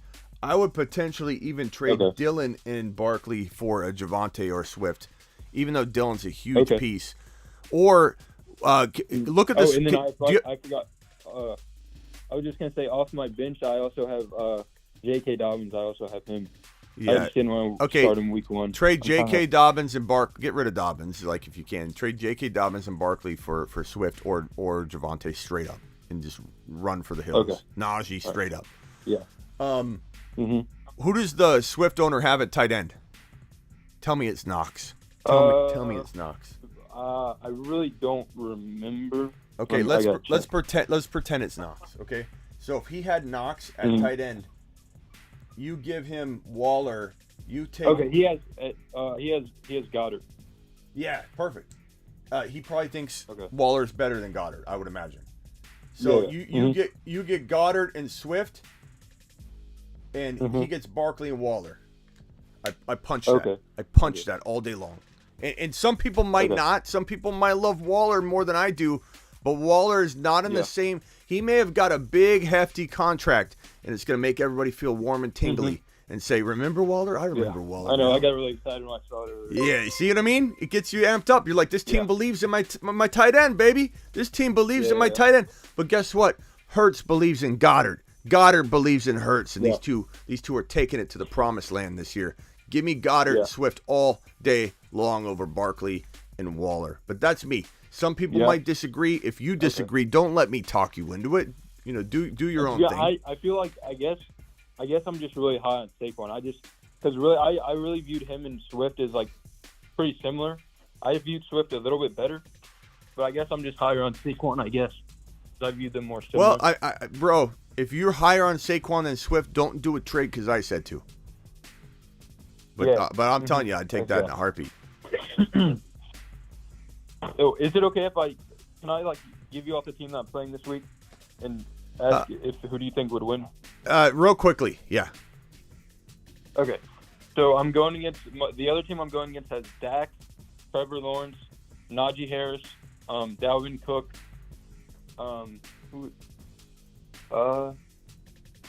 they have Dalvin Cook, and then Dalvin Cook, T. Higgins, Jalen Waddle, Mark Andrews, Ezekiel Elliott, and Damian Pierce. That's who I'm going up against this week. I mean, I like your team a little bit better, I suppose. I don't know. Sounded pretty close. To be honest, I lost concentration. Okay. But hey, I appreciate you, my man. Call back anytime, Gabriel. Yeah, of course. You're the man. All right. Finish him. Call terminated. Let's see. Alexander. Sorry, they get a little long. I got to disconnect you. I'm sorry. No offense. No offense. I lost concentration. I said real quickly, I didn't hear a word he said. I didn't even listen. I'm sorry. Gabriel, I'm sorry. You're lucky I remember your name. Gabriel, I'm sorry.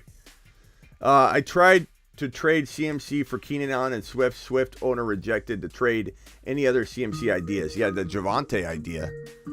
The Javonte idea is the same idea, bro. The A.J. Brown owner is not giving him up. Okay. You're live on the Fantasy Football Show. Who am I talking to? This is John. Who? John. What's up? All right. 1 second. My quarterback is Jalen Hurts. Okay. My wide receivers is Justin Jefferson, Devontae Adams, and Lazard and Sky Moore. And then Gallup is on my bench. Sky Moore and Gallup is on my bench, and Lazard.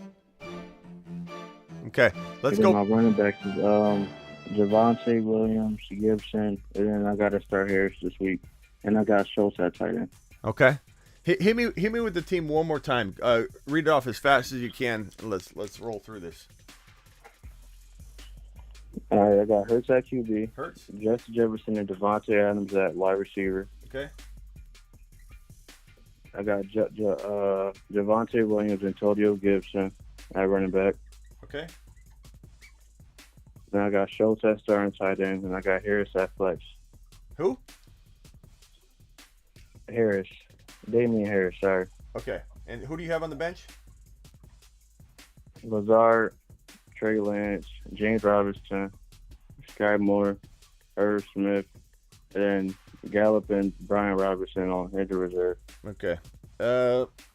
Make sure Rashad White isn't available. I mean, I like your team's very, very solid. And the fact that you got Brian Robinson on reserve, that's a smart move because it helps protect your Gibby situation there. See if McKissick's there. I know it's a lot to carry for one position, but McKissick would also protect you there. Past that, there's not much. I don't like this Harris spot here, but there's nothing on the bench that I like more.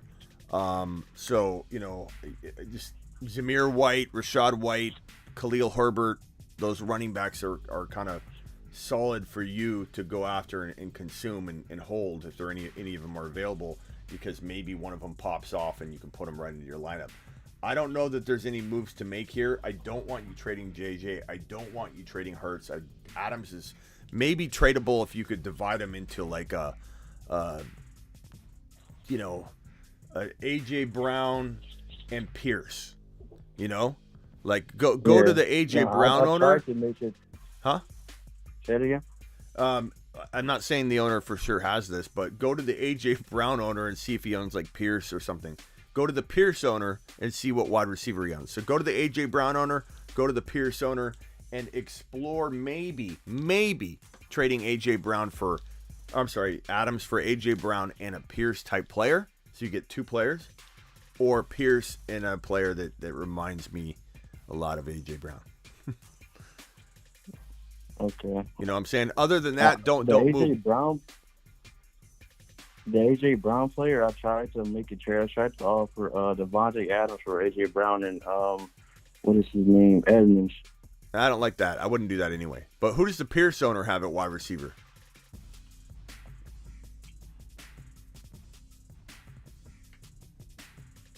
Yeah, CeeDee Lamb, Tyreek Hill, and Hollywood Brown. What if you traded him Hill and Pierce? Say it again? I'm spitballing here. Hill and Pierce for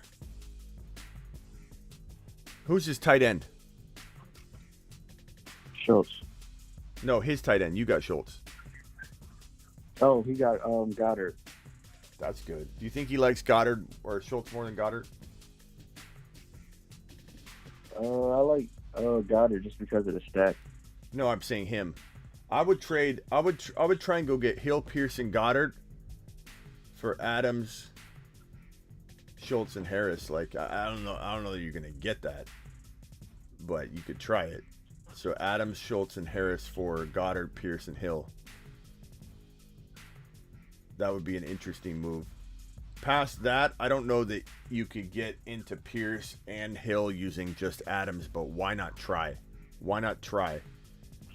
You know, offer him J-Rob, see if he likes J-Rob somehow. Offer him Harris, see if he likes Harris at all. Offer him that tight end swap. Like I said, Goddard and Schultz to get Hill and Pierce for Adams. Past that, bro, stand pat, work the waiver wire, become a waiver wire monster, and just be the guy that lands the Eli Mitchell of 2022 and make everybody pay, because your team can win if you make that one move, bro.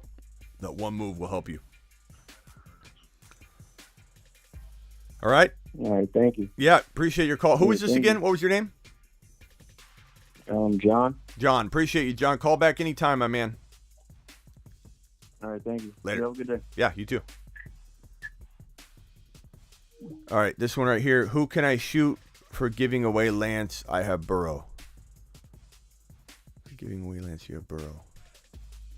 I don't know what this means. Who can I shoot for giving away Lance? I have Burrow. I love Burrow. So I don't know what to tell you on that one, KCM, but I love Burrow. Traded Evans, Penny, Edmonds for Javonte St. Brown. Logan, you still here? Traded Evans, Penny, and Edmonds for Javonte St. Brown. You hit a home run. You've just been Smitty approved. Logan, that was a smash, bro. And Logan, just because I made you wait so long, I'm so sorry. Don't want to discourage you from super chatting in the future, Logan. So we're taking care of you right here, too. Who do you guys think I could trade Damian Harris for? Probably not a lot. Yeah, I don't know that you can get anything. You'd have to do like a 2-for-1. You'd have to trade like Damian Harris and Deontay to just get a tiny bump, bro. Tiny bump in a wide receiver upgrade or something like that. No one's going to really trade. Unless Damian Harris comes out like Darrell Henderson did. Darrell Henderson had no trade value. No trade value whatsoever. And then all of a sudden, Darrell Henderson now has trade value. Maybe that happens to Damian Harris in week number 1, coming out of week 1. But there's not a lot you can get for Damian Harris, bro. Thielen or ETN in PPR. I mean, anything could happen, and Thielen's kind of safe, but I'm going to ETN. Cuberham, are you still here? Cuberham says Mostert, Elijah Moore, or Rashad White waiver. If I'm starting this spot, I'm going Elijah Moore. Elijah Moore, bro. Elijah Moore. We got any other super chats? Let's see here. We got Sean, Jackson, Swift, Barkley, ETN, Jefferson, Sutton, Pitts. Trade. I love the team other than Barkley, like I've been talking about. I'm going and getting Javonte. I'm going and getting... I mean, you already have Swift. Try and get Najee. Barkley and one of your best bench players to upgrade him just slightly. If not, you hold it, you play it out. You got a good team. Swift, Pitts, Jackson. It's very balanced. There's nothing wrong with it. You could go into week 1 and then take it from there. If you find that your team's not going to hang or something, then you could divide up, a big gun like Jefferson. But until then, don't trade Jefferson. I like your squad a lot.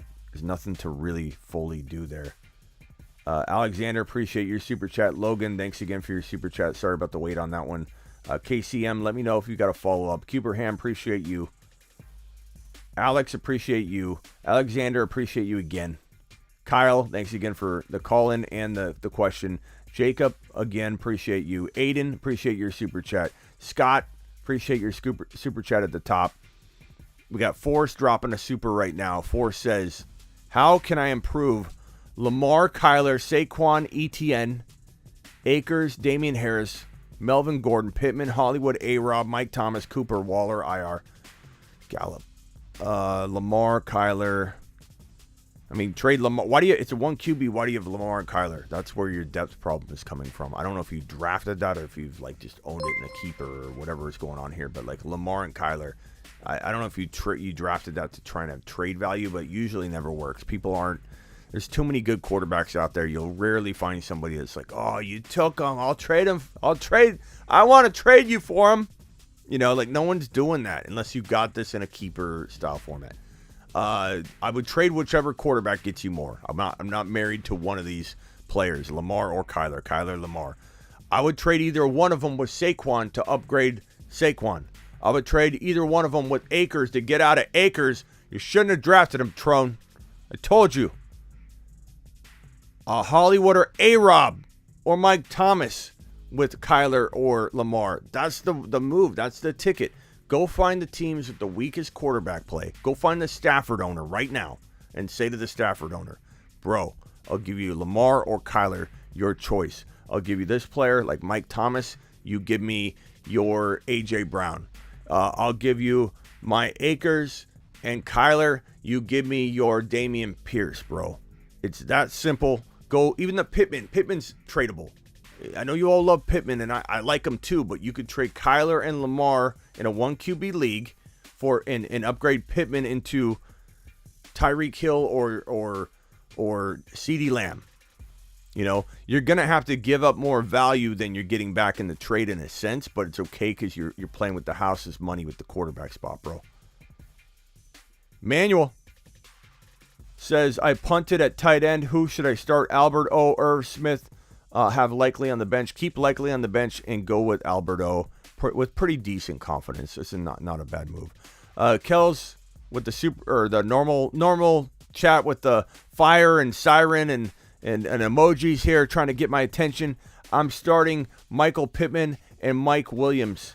Who should I start at flex? Sutton or Etienne? Either one could ball out. You're spelling Etienne's name all wrong. But I would probably lean Etienne if it's me, but you can't go wrong either way. That's like a 50-50 coin toss type call. I could probably answer it different every other day. Who can I get for Lance? I have Burrow to start. Okay. Thank you, KCM, for clarifying that. Bro, no, Lance, everyone's down on Lance right now. His value is tanking, not because it should be, but because people are subject to letting the news affect them. And I don't think, most people don't trade for a quarterback. You call the show by dialing the phone number. Here's the number.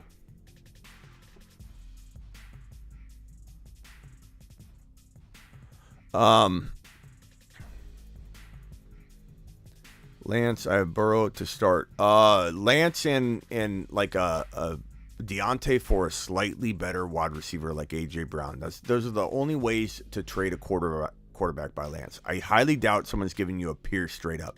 I would acquire Pierce. I would acquire A.J. Brown. I would acquire, a Debo. I would try and acquire an ETN. I would go after all those guys using a slight upgrade by throwing in the quarterback. So that means Deontay to A.J. Brown by throwing in the quarterback. That means upgrading Chase Edmonds into Pierce by giving the quarterback Trey Lance. And keep Burrow. Know what I'm saying, broski? You're live on the Fantasy Football Show. Who am I talking to? My name is Blake. Blake, what's up? Could you hear me okay? Blake, loud and clear. All right. I just wanted to tell you my team real quick. Hit me with it, Blake. Let's go. I wanted to know if you think there's something I could do. Okay. It's Josh Allen, DeAndre Swift, Javonte Williams, Jamar Chase, Cortland Sutton, Dawson Knox, Mike Williams is my flex.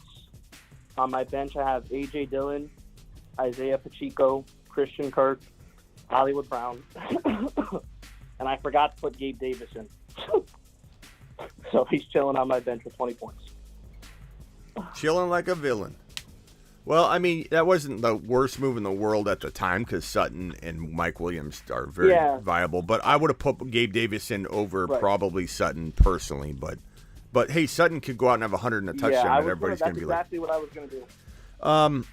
Look, your team's fire. There's nothing to do here. Gabe Davis is a great trade piece right now, but like I don't want you trading Swift. I don't want you trading Allen. I don't want you trading Jay Will. I don't want you trading Chase. The only player I would even contemplate trading in this scenario would be the bottom three guys, meaning like, do I go after a Kyle Pitts, using Gabe Davis? Certainly I do. I don't know if that's doable. Maybe it is. Maybe someone would take Knox. Maybe the guy that owns Kyle Pitts has 2 tight ends. I don't know. So using Gabe Davis is actually a pretty attractive move. I'd rather probably trade Sutton and Mike Williams together for 1 wide receiver or 1 running back. If you can put whoever you trade away into a flex spot, Dameon Pierce in something would be a phenomenal move. I don't know that I'd give up both these guys, but I'd trade one of them for Dameon Pierce. I would trade both of them for one of them. Maybe make it very clear. One of them for Dameon Pierce. So that's a separate, one trade, 1 for 1. And then if I trade both of them, I'm looking for a massive wide receiver, like a Diggs type player. Diggs will be unattainable at this point, so you're looking at maybe. I mean, I think you could actually go like if the Adams owner didn't have like good wide receiver depth, like you should be able to give up a Sutton and a Williams to maybe get someone like that. I don't know how much you like Debo. He's kind of risky, but also has tons of upside. You could go after that using Mike Will and Sutton. You could go after, even though he's like a second rounder, I think he was very undervalued. You could go after a Tyreek Hill. If you're going after just a running back, you have Swift and Javonte already. Yeah, I don't know. Those are the ideas I have. All right. I just have one more question. Should I drop Pacheco to pick up Mostert or Rachaad White on the waiver wire? Pacheco for Rachaad White isn't crazy because I have Rachaad White higher than Pacheco, but at the same time, as a point of emphasis, I love both of them, and either one of them becomes the top pickup of the week heading out of week 1 if the starter goes down. So you're running the risk by cutting one of them. You're running the risk of dropping the best player pickup of the year because Pacheco and Rachaad White are in my top 5 or 6 for top pickups of the year heading into week 1. So you're asking an almost impossible question. I will say I have White ranked a little bit ahead, but Pacheco, he's in my top 5 for a reason. So unfortunately, I can't give you. I think I'm just gonna keep Pacheco because I had a good feeling about him. Yeah, he's really, really solid. I love both of them. All right, bro. Appreciate your calling. Hey, I appreciate it, man. Yeah, calling anytime. And what'd you say your name was? Your name was what was it? Austin? Blake. Blake. I'm sorry. Austin Blake. Yeah, you're good. Same thing. Hey, all right. Appreciate it. Later, Blake. Appreciate you. Have a good one. Let's see. Gaming says, yo, moves to make Cousins, JT, Barkley, Evans, Hollywood, Devontae, Pitts, Pickens, Hopkins, Godwin. This Godwin shares on the bench. You guys spent such a high draft capital on Godwin. Godwin and Barkley, Hopkins and Barkley, Hollywood and Barkley. Those are what I'm doing. I'm upgrading that. If I can't upgrade that or you don't want to upgrade that, I'm upgrading Evans using Godwin. Upgrading Evans using Hopkins. Gallup I don't own in any leagues, and I don't want any part of him. I get rid of Gallup. Go get Rashad White. Go get Zabir White. Go get Khalil Herbert. Go win a league. Gallup ain't winning a league for you, pal. Appreciate you, gaming. You are the man. Oh, we got someone on the phone. Ladies and gentlemen, I give you Run the Dawn. Ron, what's up, my man? Hey, Johnson. I mean, Smitty. Oh, same thing. What's up, Bob? Ron? Ronald? How you doing, brother? Oh, good. Oh, I'm excited for tomorrow, man. Yeah, I am too. Everybody's excited. I think it's going to be a wet one in Chicago, though. Yeah, that's good. I'm a little scared of that game with San Francisco. Yeah, that could be a strange. Just the luck of Trey Lance losing Kittle, the rain, Jimmy G coming back. It's just like it. I hope this doesn't unravel on him in a way that like creates some kind of self-doubt, and then it just trickle. I don't know. I'm a little worried about the way it's all unfolding in just like crazy fashion. I heard Raj got on earlier, and he was saying that Kittle said he wants to try to play, but Raj says he's waiting for the Shepard and them to come out and actually keep an eye on them, seeing what they have to say. But I don't know. I mean, with a groin and in wet weather, he could injure that. So he could injure it worse in that wet weather if he's playing in that type of environment. Yeah, we'll see. Gaming, look at B-Rob. See if B-Rob's available. Brian Robinson. Put him on waivers instead of Gallup if you can. Any last-minute predictions from you or? Yeah, I already gave my Javonte one, but I look for Mixon to do good against the Steelers defense because they haven't proven to me that they can stop the run that well. So whoever, I think Mixon would be a good start this week. And even though I'm a Steelers fan, and I think definitely Henry has a better matchup over CMC this week. So we'll see what those guys do. Yeah, that's going to be. That's about it.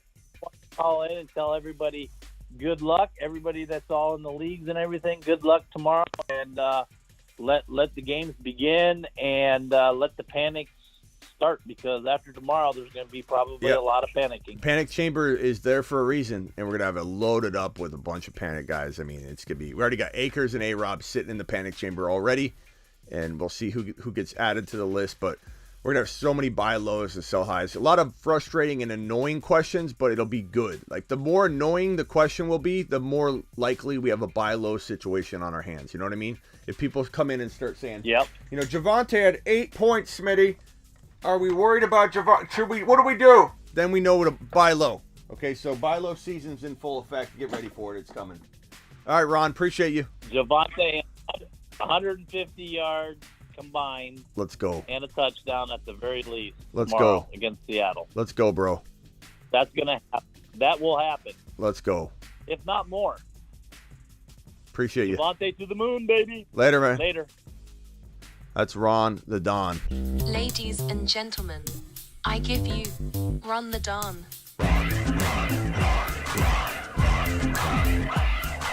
Okay, I'm out of here for the moment. We broke, the Darren Waller news a little late, but we were here doing it. We do it live. Anytime breaking news happens, I go live pretty much immediately. This was one where I was out of the studio when it happened. It always happens. I'm like, I'm going to go out for just a little bit. I don't go out often. I'm a hermit. I literally sit in I go get food, come back. Go get food, come back. Pick up a kid, come back. Take him to school, come back. I'm a hermit. I live here. I go live. When news breaks, I'm usually right here. I step out for a moment. Waller signs a big extension. Wasn't the biggest deal. It doesn't change much, but maybe make people respect him a little more, like on their own roster. Maybe someone's willing to come trade for him, when they normally wouldn't. So I came live to talk about it, but it's not the craziest thing in the world. I will be out. I'll see you all tonight for the Start Bench Advice Show. That'll do it for tonight. I'm live Monday through Friday, 7 p.m. Eastern, every single Monday through Friday, as you can see right here. And I'm also live whenever news breaks. So I will see you tonight. Peace out. Thank you all for the super chats. You guys rock. Best community on the planet. We're at 13.5K. We just hit 13,500 subscribers and counting. I got a counter right here. 13,500 subscribers. We're halfway through the 13,000 territory into 14K. Once we hit 14K, it's on to 15K, it's on to 20K, and so on, and we'll keep climbing until we're never gonna stop. We're never gonna stop. Ron the Don dropping a $49 hauler. Alert. Alert. We have a $50 plus super chatter in the house.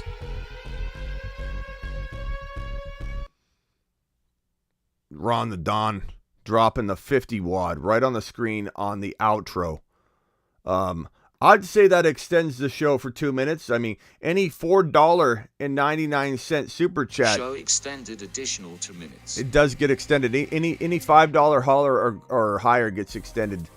And I think for $49.99 qualifies. So thank Ron the Don for extending the show. Dave, appreciate you. Let me answer as many 1 minute 41 seconds. I'm answering as many quick questions as I can. Make sure they're short. I'm not stopping at all. I'm not stopping whatsoever. Let's go. If it's long, I'm moving on.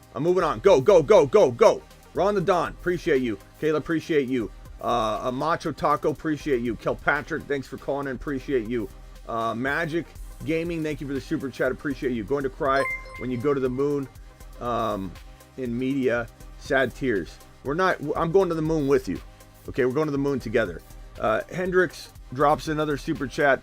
Hendrix, appreciate you. Hendrix says 10-man, 2 flex. I got Burrow, Eckler, Javonte, Higgins, Sutton, Chelsea, Brandon Cook, St. Brown, bench. And we're going to extend the show. Extend the show 2 more minutes because of Hendrix. Thank you, Hendrix. Hendrix says, I got Burrow, Eckler, Javonte, Higgins, Sutton, Kelsey, Cook, St. Brown, Michael Carter, Ramondre. You got to kind of wait and let these players gain value, because I would love to tell you, hey, trade, keep Eckler, keep Burrow, keep Javonte, probably keep Higgins, keep that stack. But like Sutton, Kelsey, you could break up into a different tight end and get another piece like Debo or Hill. I wouldn't mind that. I wouldn't mind you going with even seriously, going and picking up a Gerald Everett, grabbing Likely for the bench, and rolling in with a Debo Samuel instead of Kelsey. I would have drafted Debo ahead of Kelsey anyway. I would have drafted Tyreek Hill ahead of Kelsey anyway. I wouldn't mind that for this team. And adding that wide receiver and making yourself just much more beefy in that area of the squad versus having the Kelsey side of it, when I fear Kelsey having a potential couple missed games at a minimum this year. But that's just me. Past that, let Ramondre gain value. If you want to wait, trade Brandon Cooks and Ramondre later for one better player after week 1 if Ramondre gains value. Thanks again, Ron the Don. Appreciate you making the buildings in front of him tremble. Oh, it's just a sticker. I'm reading the description. My system tells me the alt tag of it, and sometimes I read it. Kilpatrick says the community is fire. Kilpatrick, appreciate you, buddy boy. Appreciate you. Let's see here. The Wheel of Death. I think you're the only one that's getting the Wheel of Death. Ron says, I'm coming for leftovers for tomorrow. Coming and ends in 10 leftovers seconds. for tomorrow's kickoff. We got another show extension by Ron the Don. Additional 2 minutes. You guys can thank Ron the Don again. So go. Quick questions. Go. Speed round. Go. Ask a question. Matt, appreciate you. Eli Mitchell or St. Brown? Give me St. Brown, but I like both. Pick 2. Elijah Moore, Ayuk, Renfro, Dobbs. Give me Elijah Moore and Renfro as a safe call because of the weather for Ayuk, and play it by ear. Appreciate you, Matt. Thank you. Need IDP players, teams to target for. Frank, we don't do a lot of IDP on here, but I'll see if I can get someone on here to do an IDP show once in a while. Would you trade Lance for a different QB or keep him and see how he does. I mean, it depends. What kind of value does Lance have right now? Probably not a lot. You got to let him ball out. Smitty, emergency running back 2, Harris or Algier? Probably Harris is safer. Algier is higher risk, but higher upside. Sell Knox. What are you going to sell him for? No one's going to buy him. I'd hold Knox. I'd buy him too. I'd buy low on Knox. Trade Saquon and Pierce for Najee. I would say that's a little too much. I'd rather keep Pierce. I'd trade somebody else with Saquon to get Najee. I'm not saying no, but Saquon, yeah, I mean, I love Pierce too much to do that trade. I want to do something else. I do try and trade Barkley, though. Elijah Moore, Brandon Cooks. Give me... Brandon Cooks is safer. Elijah Moore is a little riskier, but has, near as much upside. But Hall, Stevenson, Pollard. Give me Stevenson, I suppose, this week. That's a tough one. Dave extending the show another 2 minutes. Extended additional Thank 2 Dave. minutes. Give the people more. Okay, there we go. Q&A, fast speed round. Lance and Cousins. We got another minute and 50 seconds. Thanks to Dave. Cousins is safer for this weather game, this very messy weather game. Michael KCPA. Michael KCPA, you're looking at the mug of a man that is the highest super chatter in a single live stream with a $512 hauler in one single live stream. Michael KCPA. Man, the myth, the legend. Give me Cousins as a safer play. Smitty to the moon. Thank you, J-Mac. Appreciate you. J-Mac, you're the one. You got thick skin. Appreciate your sense of humor. You're a good sport. Mooney or Metcalf, my flex week 1. Give me Metcalf, but Mooney's good too. Those are two good players. I can see it going either way. I feel like I've answered that question 2 different ways too throughout the week, to be honest. The wind blows one way. I just feel like DK and Geno have a better rapport than people think. Cooks or Ramondre. Cooks is a bit safer. Ramondre's got more risk, but more upside, in my opinion, so you got to pick your poison there. Trade away Judy and Cordero for A.J. Brown in a heartbeat. Derek Carr, safe option. Yeah, but depends on what we're talking about. Eli Mitchell or St. Brown at flex. Give me St. Brown. I've already answered that one, I think. Deontay, Brandon Cooks, Elijah Moore. Start 2, bench 1. Cooks and Deontay probably bench Moore for now, just because the Jets offense needs to kind of prove what it's going to do. DJ Moore and Pollard for who? ETN, Breece Hall, AJ Brown, St. Brown. I don't even know if that's it. You might need more than St. Brown for DJ Moore and Pollard, actually. Yeah, I mean, that's a tough one. I would say I'm targeting ETN. Goodbye. More than anything. I'm out of here. Appreciate you all. Ramondre, Damien, give me Ramondre. Smitty to the moon. Thank you, Dave. J-Mac, appreciate you. Macho Taco, I'll see you all later. Thanks, Ron. Thanks, Dave. Thanks, everybody that super chatted. See you all tonight. Peace out. Later.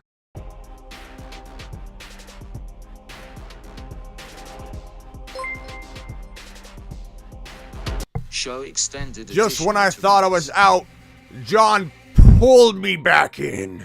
John says, pick 2, full PPR. AJ Dillon, Mooney, Christian Kirk, Michael Thomas, Miles Sanders. Pick 2. AJ Dillon. I'm going to have to make this a $10 to bring Smitty back, because this could go all night. AJ Dillon, Mooney, Christian Kirk, Michael Thomas.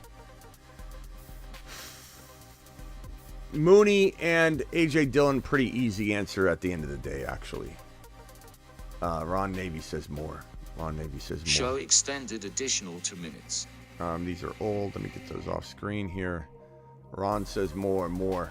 I just hop back on, says John. Extension. Start in flex. Breece, Elijah Moore, Pollard. Give me. I think I've answered this 100 different ways. Well, really 3 different ways. Breece, Pollard. I'd probably go Breece, but like Pollard might be safer. I've answered that question a couple different ways, bro. Who should you flex, Pollard, Hall, or Dobbs? See, there it is, Pollard or Hall. I struggle with that one. Like, I want to say Hall, but Pollard is a little safer. Extend the stream right up until tonight. Yeah, at some point I'll have to call it, but I have 3 running backs. Should I trade Henderson and Jacobs for Javonte Williams? That can't be a serious question, Orion. I don't care if it's leaving you just Javonte Williams. I would trade Henderson and Jacobs for Javonte Williams. Your lineup and team has no relevance to that whatsoever. You've got to make that trade, no matter what. Dylan or Pollard, give me Dylan. Dylan or Pierce, give me Pierce. But I love both. I start both. I find a way to start both, Dave. Don't put me in a box, Dave. Ron making this party with the open bar. Do you have somewhere you need to be, Smitty? Not necessarily, no. Not right now. I mean, eventually, the family will go to sleep. But we'll go live at like 10 tonight, probably my time, which will be like 1 a.m. Eastern. So we're good right now. I got time to be with the family. I just thought, I'm going to end it a little bit. If this keeps getting extended, I can keep going a little bit. Ramondre or Hunt? Give me Ramondre. My running back core is Swift, ETN, Breece Hall, Ramondre, and Rashad. That's pretty good. Depends on your wide receivers, though. What value does Henderson have after the game? I mean, he's got high-end flex value. Maybe probably not running back 2 value yet. Ramondre or Pickens? I like Pickens a lot, but I'm going Ramondre until Pickens proves where his role is going to be, or how cemented in his role is going to be, because preseason is tough to gauge. Burks, Breece, or Pickens? Burks is probably steady, safe. Breece Hall is higher upside, higher risk. You got to pick your poison. I wish I could give you an answer there. Order out, Smitty. We will. We'll order out. Don't worry. What value does Henderson have after the game? Oh, I already read that. Don't. Should I trade Kelsey to Mahomes owner for Elijah Mitchell, Waddle, still having Njoku? No. I would get more. There's no way. Pierce. McLaurin, Pierce, ETN at the flex. Pierce and ETN are almost an exact tie for me. There's just no way I can give you a hey bench Eli or Damian Pierce or bench ETN answer. I just can't. Do I pick Pierce over ETN? Right now I do. Injuries to that Colts defense. I think Pierce is gonna have a day. What is the highest super chat now? $512. Ron Navy is the highest super chatter of all time. Highest super chatter of all time. Yeah. I don't know what would happen if you dropped to 520.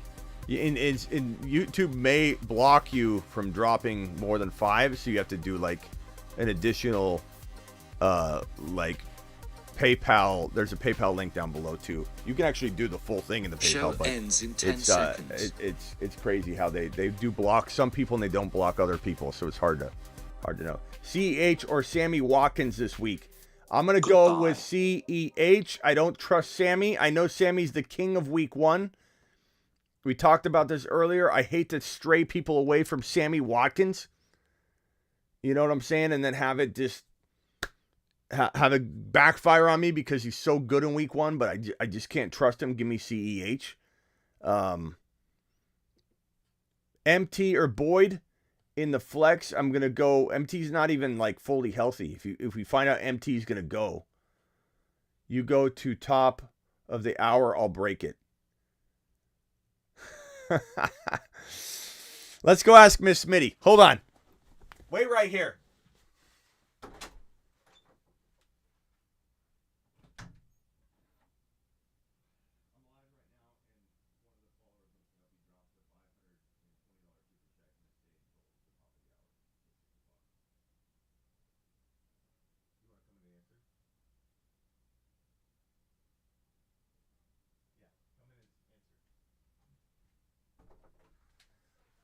All right, Ron.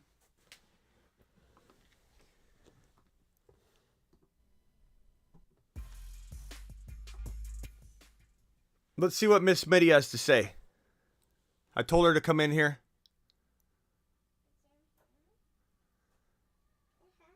So, Ron wants to know if he breaks the 512 super chat record, can I stay another 50 minutes?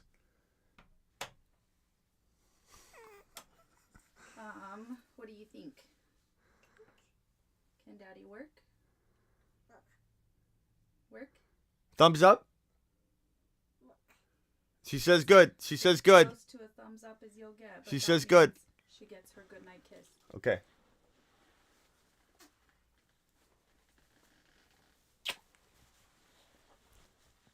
Ron.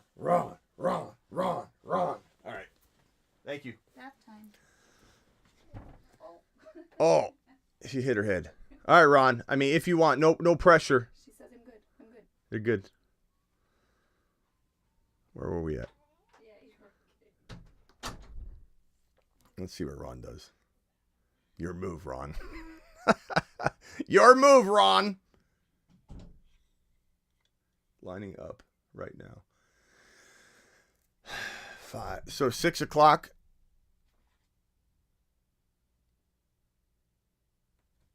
Where's my music?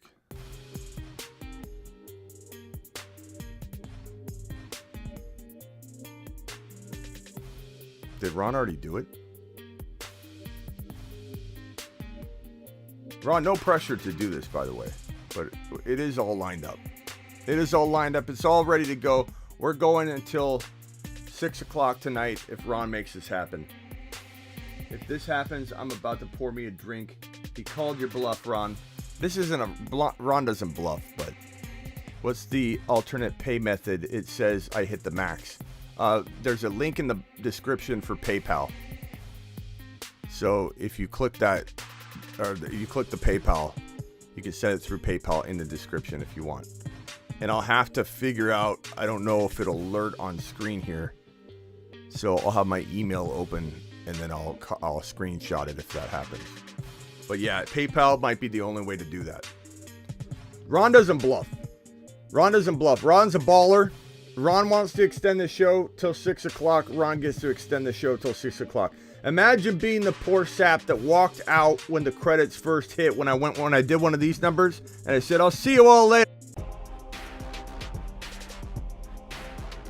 And imagine the poor sap that left the show. And just like leaving an Avengers movie when the credits go up and you walk out and you have no idea that the show is literally going to go until 6 o'clock. Smitty, you have to make Ron tell us how he got rich. Jorge, appreciate your super chat while we wait. Jorge. Ron. Let's get Ron's music going. Ladies and gentlemen, I give you Ron the Don.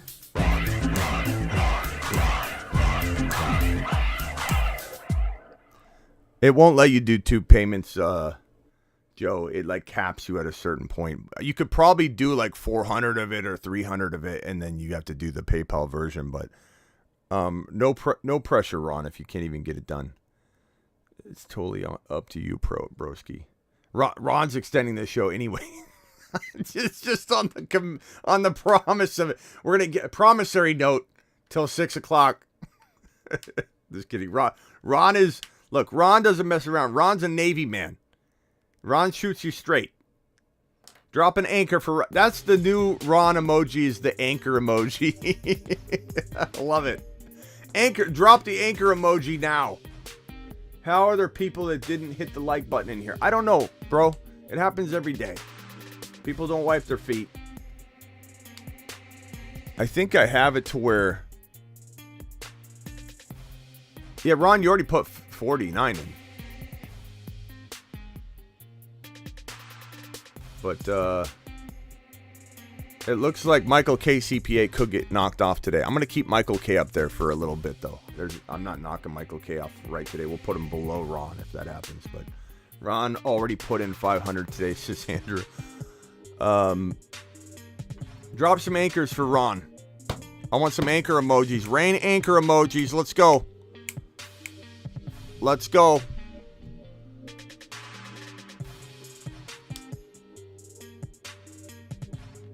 Yeah, Ron, let me send you the PayPal link. It should be in the video description, but I will find it for you. Oh,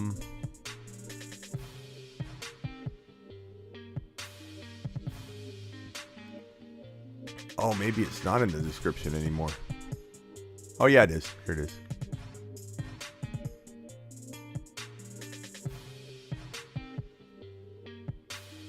Ron the Don, here you come. Here it comes, buddy. I'm going to send it in a DM. Guys, ask some questions. Let's get rolling on the questions. Q&A. Let's go. I think this is the link, Ron. I'm sending it to you in a DM on Instagram. I'm pretty sure this is the correct link here. Hold on.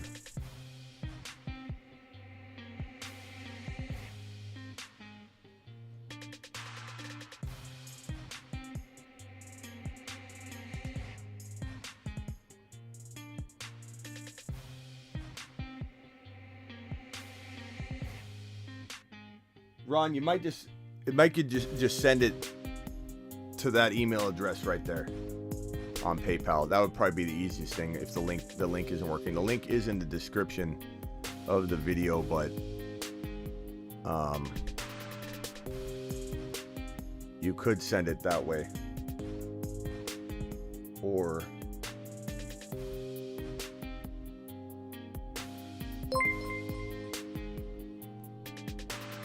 Richie dropping a super chat. Just offered Javonte Brees for Barkley and Najee Harris. I have Ramondre Stevenson. What do you think?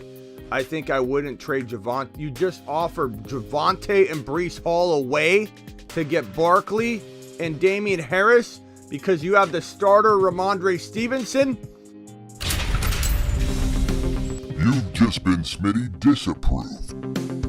There's no way I'm trading Javonte Williams away. This is the trade I'm recommending your opponent make with you, Richie. I'm recommending your opponent might have dialed me up and said, hey, how do I get Javonte from this guy? And I probably said, bro, send him Barkley and Damian Harris for Javonte.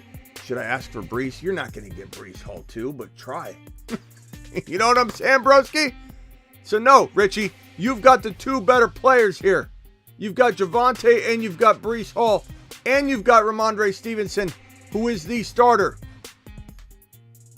No. Richie's now changing it to that he was offered. If that's the case, Richie. You've just been Smitty approved. Now I like it, bro. Now I like it. Whole different ball game. This is like with the guy that forgot to tell us about Mark Andrews being on his team.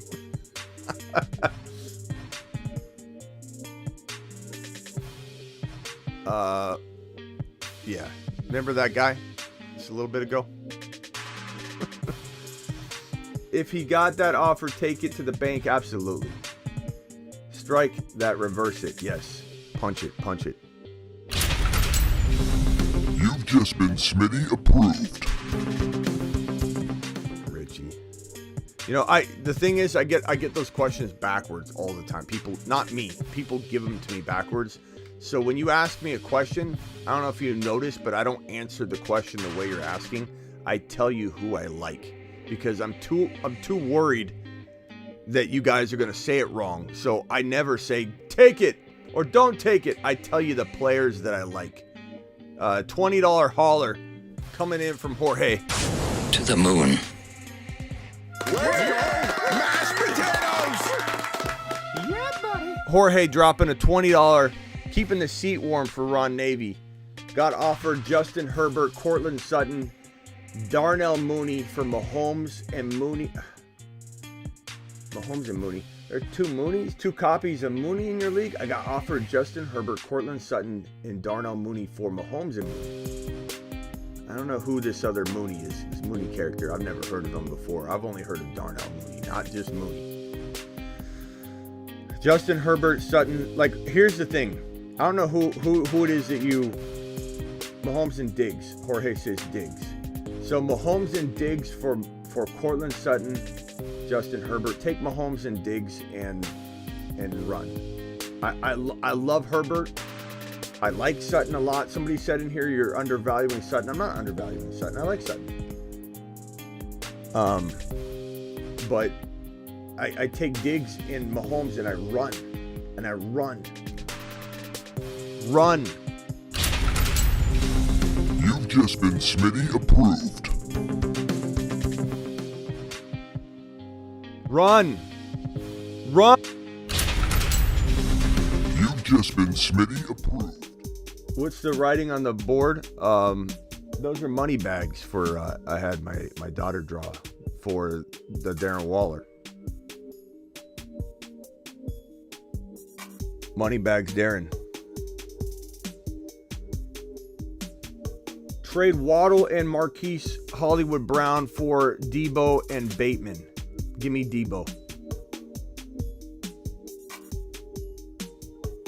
Ron Jones. Haven't heard Take a Lap in a minute.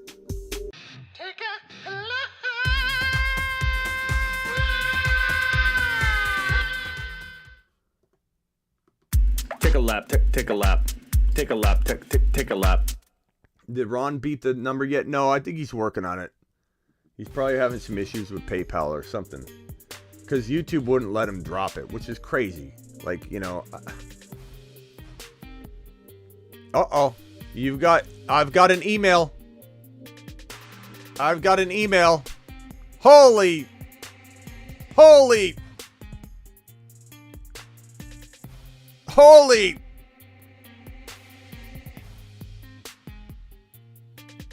Here's the thing.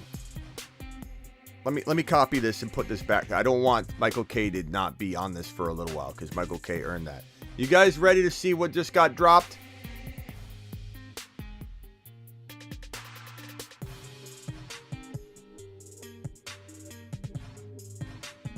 Ron Navy is now the highest super chat in a single live stream with a 700, and if you include his $50 hauler, which actually he had at least a few more $5 super chats or whatever, we'll call it 65. 765. Highest super chatter of the year. Mashed potatoes! Yeah, buddy.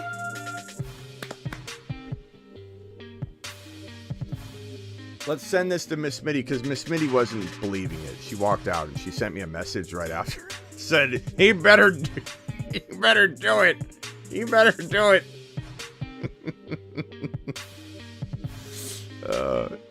She didn't believe it. Ron, can we drop anchors for about 1 minute straight? Ron Navy's just giving you all another 35-minute show, everybody. Ron Navy dropping the $700 hauler. Mashed potatoes! Yeah, buddy. Anchors, everybody. Please drop some anchors for Ron.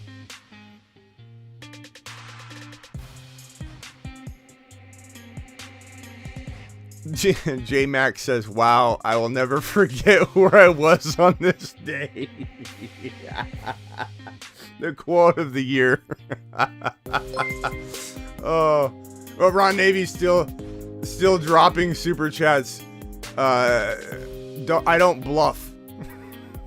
He's a Navy man. Keep dropping the anchors. Don't stop dropping the anchors, please. Okay, have some respect for this man that just dropped a $700 hauler. And Miss Smitty hasn't even replied yet. She probably fell down.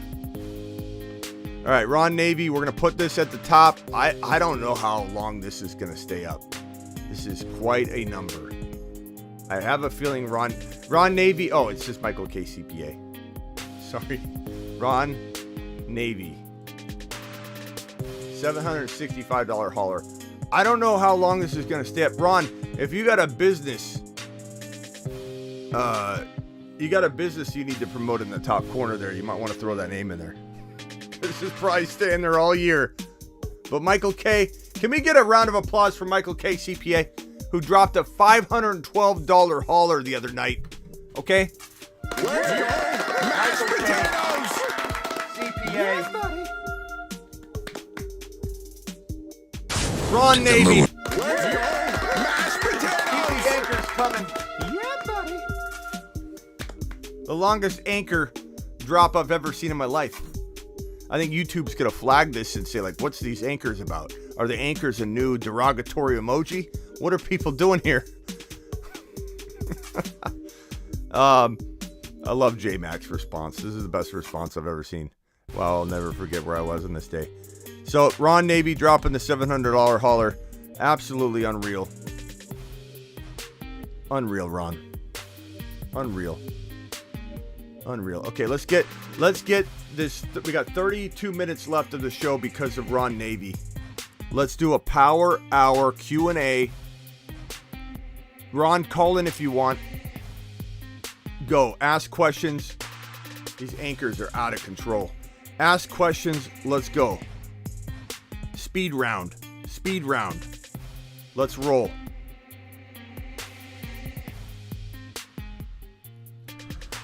Michael K. CPA to the moon. To the moon. Ron Navy to the moon. To the moon. Pretty Richie to the moon. Everybody here to the moon. Previous leaders, Michael K. CPA is getting knocked down, unfortunately.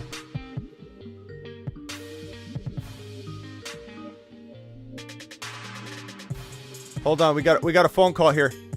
Ladies and gentlemen, I give you Graveyard Run the Dawn. Crew. Ron the Don. You're live on the show. Hey, brother. So, Ron, I appreciate you, number one. I appreciate you. Well, everybody's asking the questions, and I wanted to make sure you didn't have nowhere to go before I did it. So, and I can't stay on long because my pizza just got here. That's why I said in my one chat I ordered pizza, so I got to go eat.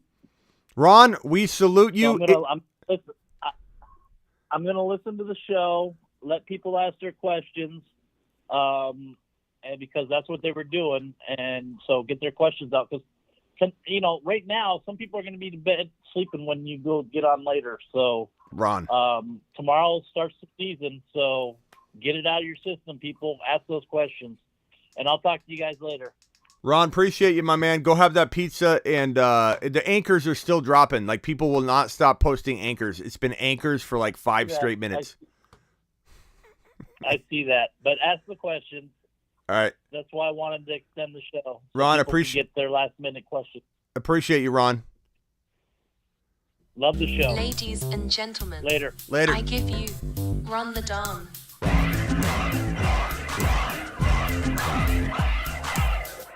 Now people are dropping the pizza emojis.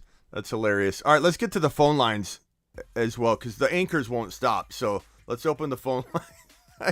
I'm getting no questions, and it's all anchors. Ron is completely taking over the chat. Ron, when you go out and get your pizza, or I'm sure it's being delivered, and they ask you, hey, when you give this man a $500 tip, and he asks you, what do you do? Just say, I'm an investor. The Fantasy Football Show. I'm an investor.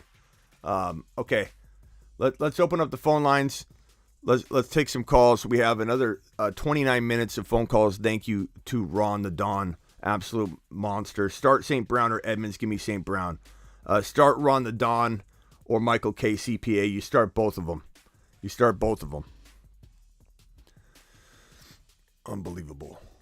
Unbelievable, these guys. Let's see here. I'm trying to move. Rock out. What's up, my man?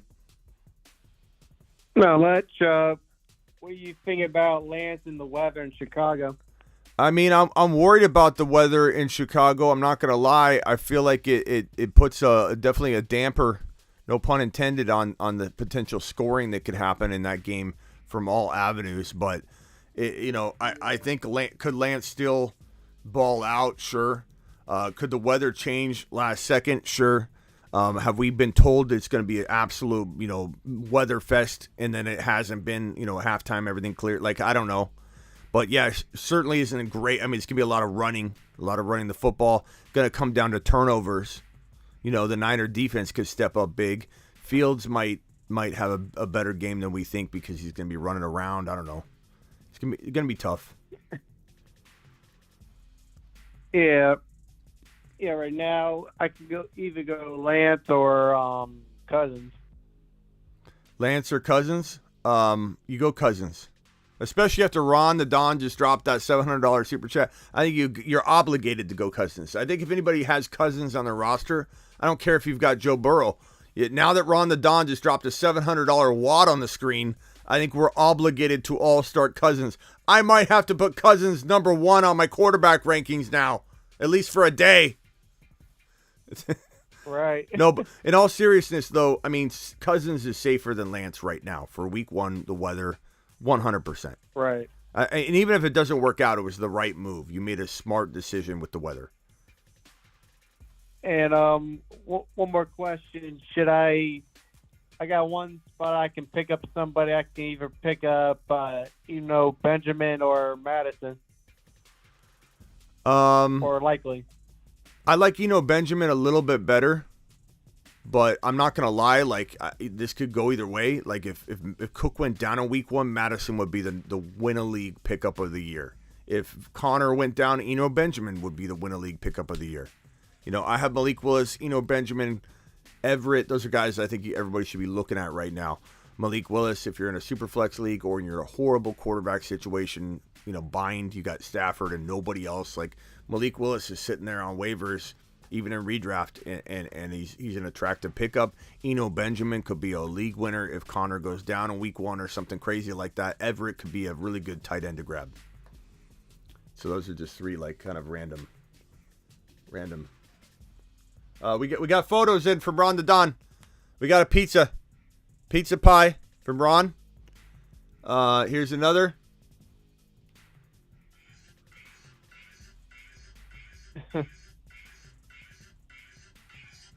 I'm kind of feeling like pizza pie myself right now. I'm not gonna lie. What else can I help you with, broski? So you like them over Likely and Everett? Who? The running back. Yeah, Benjamin, Likely, both very, very good upside, kind of equal. Benjamin over Rachaad White, probably not. I like Rachaad White more. But again, it just comes down to injury. I can't predict which starter is going to go down, and whichever starter goes down opens the door to the best pickup of the year. Benjamin, Khalil Herbert. Let's say Monty goes out there in the rain and gets injured, then Khalil Herbert's season's underway, and he wins leagues. So I can only tell you that there's 5 or 6 guys that got my waiver wire grabs of the year right here. I'm probably going to move Benjamin up. Let's see if I can pull it up here. Benjamin is down here tied for 5th, but like I'd put Benjamin like around here, tied with Pacheco and Herbert and Algier, kind of in that 2 spot. Like I really think Eno's that good. So let's put some respect on Eno, move him up to around tied for 2nd. Rachaad White's still the number 1, assuming Kenneth Walker's not sitting there, and occasionally he's been dropped, so I put him up there just as a point to make sure. But Rachaad White, and it's like Tyler Algier, Pacheco, Khalil Herbert, Benjamin, Zamir White. It's like a 1, 2, 3, 4, 5-headed monster for 2nd place of the best pickup of the year. Yeah, I already got Herbert and Pacheco. Yeah, so you're good. You're good. I like it, bro. All right. Good luck this week. Call in tonight. All right. Later. Yeah.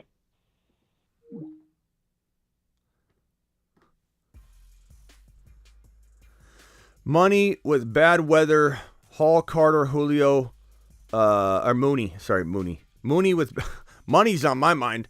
Mooney with bad weather. Hall, Carter, or Julio. I mean, I'd lean Hall if you had to make a change, but Mooney could still do well.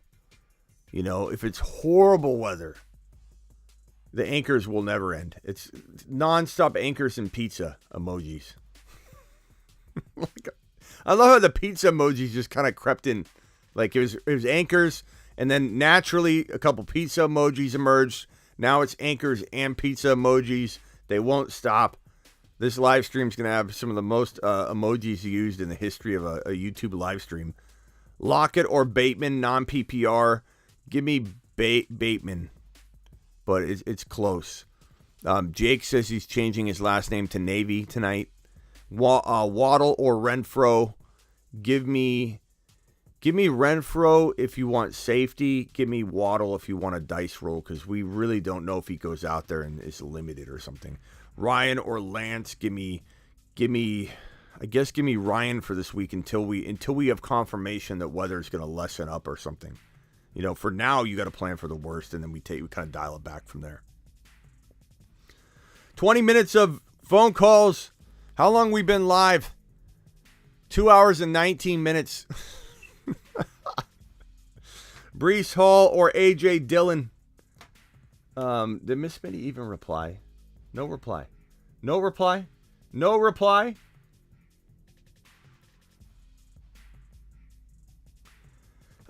Pizza or Anchor? Anchor or pizza, says Dave. That's the question. Do you think do I think Zach Ertz is playing?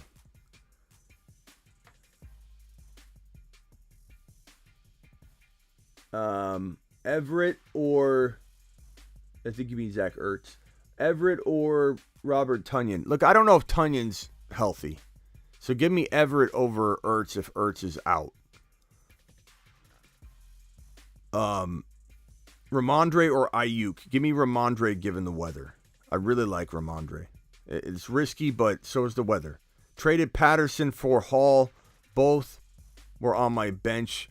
Proud of me, Dad? Yes, I am, Rhino. I'm proud of you. I would have traded Patterson for Hall in a heartbeat. A round of applause for Miss Smitty for letting me go live this long. Yes, sir. Absolutely.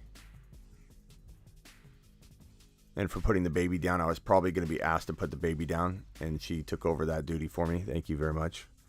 I didn't have to change another diaper, which is fine by me. Hurts, Taylor Swift. Hurts, Taylor Swift. DJ Moore, Sutton, Gabe Davis, bench is Monty, Henderson, Rashad White. Okay, I like the team. Of course, I would love to see you upgrade wide receivers a little bit. So you got Swift, you got Taylor, you got Hurts, DJ Moore, Sutton, and Montgomery. I feel like you could trade Montgomery and Sutton for one better wide receiver, Debo or Tyreek Hill. Gabe Davis selling Gabe Davis on the high is never a bad idea. I love Gabe Davis. I'm not telling you to sell him cheaply, but maybe he can get you a better wide receiver because people are amped about him.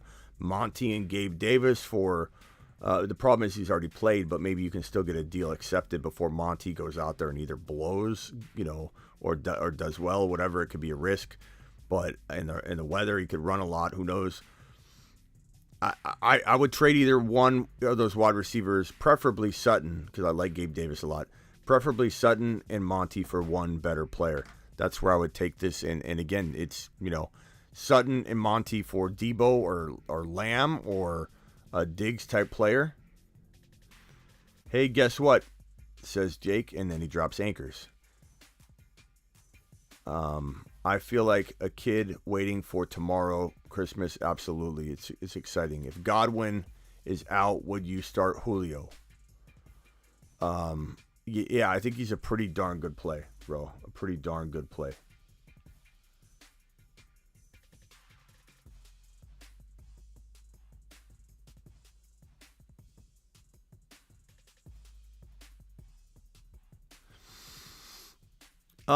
Hit the phone line, guys.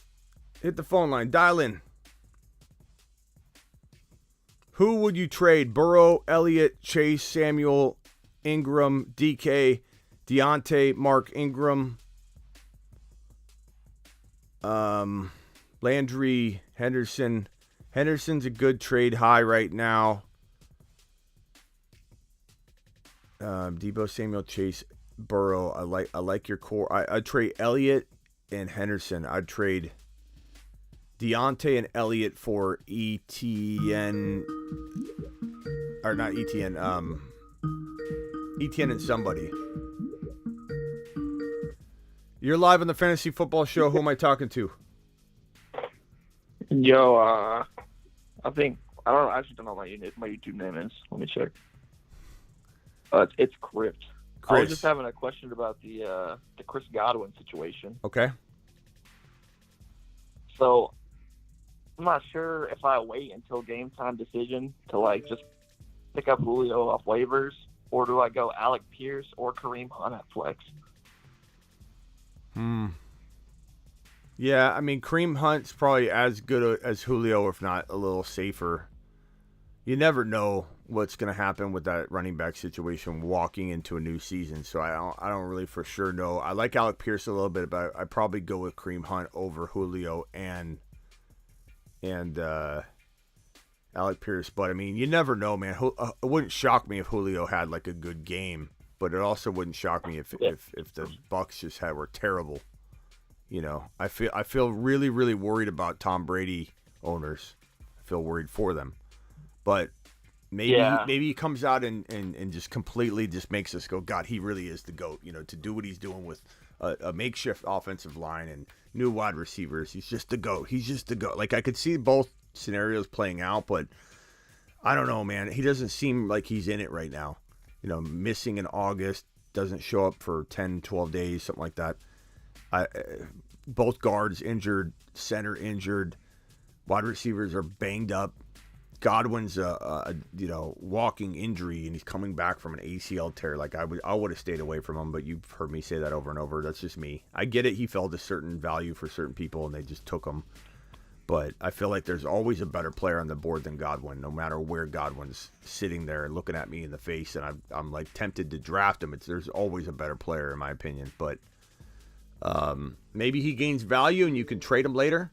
So, like, don't cut him or freak out, but.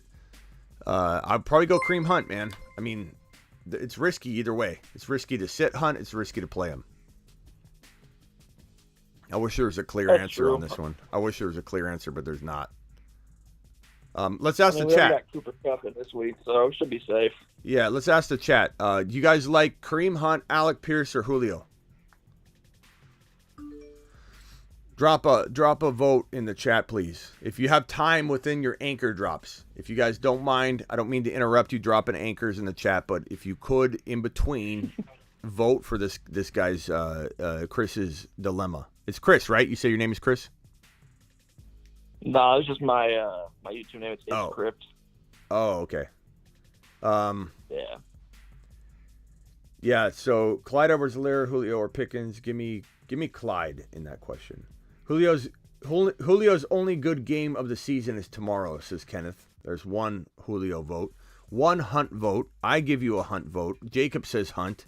Yeah, I mean, it's safer for PPR for Kareem, sure. I just don't know how Jacoby Brissett will be with the passing game in him. But Kareem by a mile, says Space Ricky. Macho says Hunt. Kareem Hunt all day, says John. Pierce season, Hunt week 1, says Jacob. Yeah, that's true. I gotta let the rookie at least. Yeah, I gotta put him on the bench. I can't really start him week 1. Ron Navy said Hunt. It's Ron Navy's hour, so Ron Navy gets to say Hunt. Put him in. To you then, Ron Navy. Yeah, put him in. All right, buddy. Anything else? All right. Nah, that's it. Thanks for the help. All right, later. Appreciate you. Have a good one. The anchors are still coming in, Ron. Anchor season. A lot of hunts, a lot of anchors, a lot of hunts with anchors in the same line. Hunt is your anchor. Smitty, I want to call in, man. Well, then call in, Lewis. Hunt faux show, says Manuel. You're live on the Fantasy Football Show. Who am I talking to? What's up, bro? This is Manuel. Manuel, what's up, Manuel? I dropped a couple of super chats, man. You kept calling me Manuel. It's Manuel, bro, but it's all good. I'm sorry. What's up, Smitty? I'm sorry, bro. Sometimes you guys call me Schmitty, so I know how it feels. Manuel, like that. Hey, Manuel. Yeah, Manuel. Manuel. Like, man, you well? Man, you well? Man, you well? I'm well. You well? Yeah. You well? All right. What's up, Manuel? Yeah. Hey, look, take it, man. Look.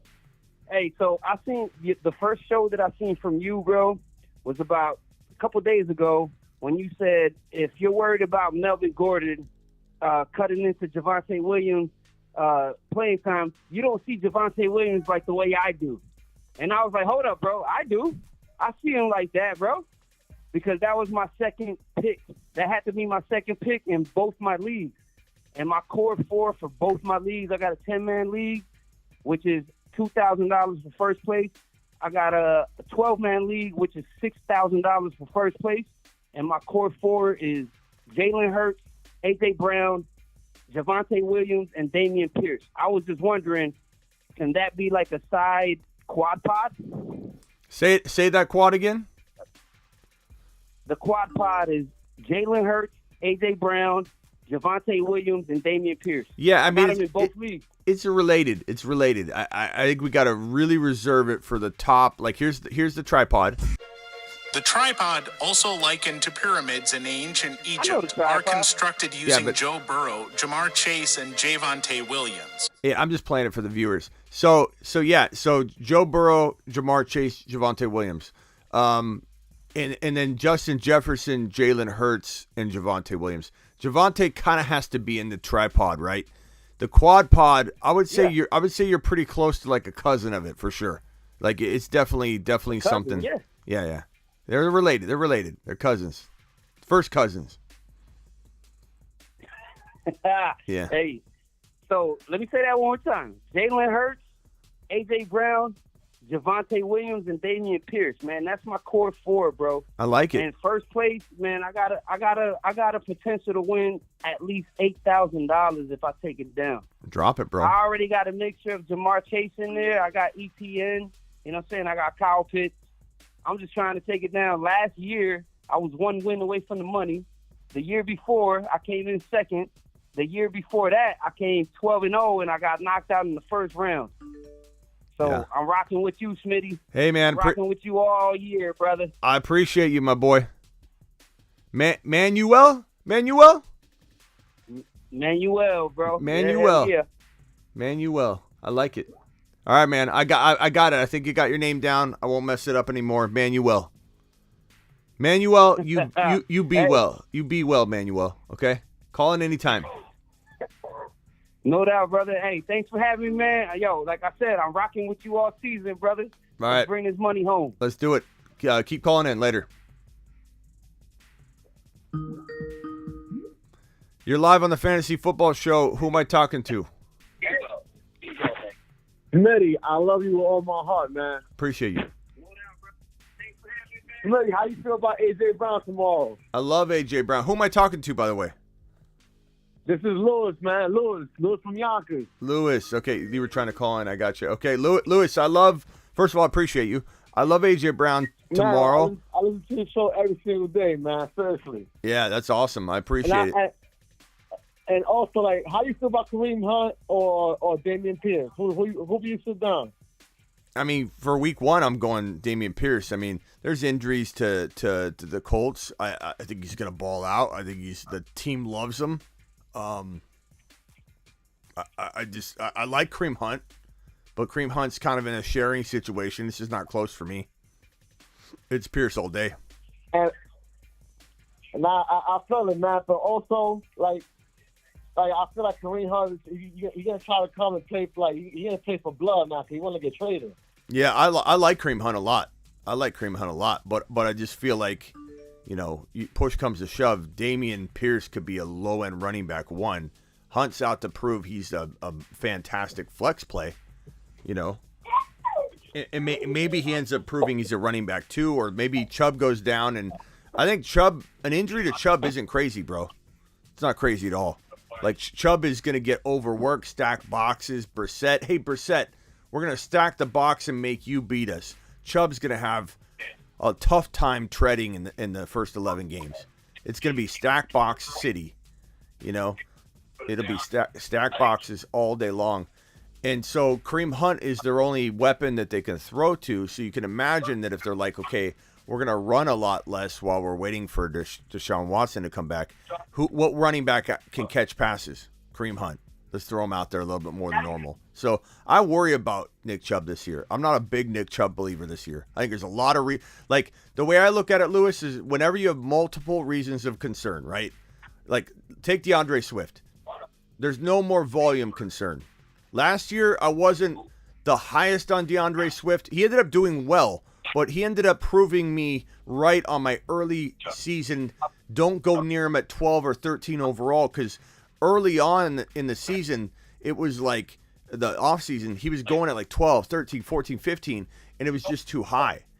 And it's because you had multiple concerns. You had injury risk, you had coaching situational risk, are they going to share carries, workload risk.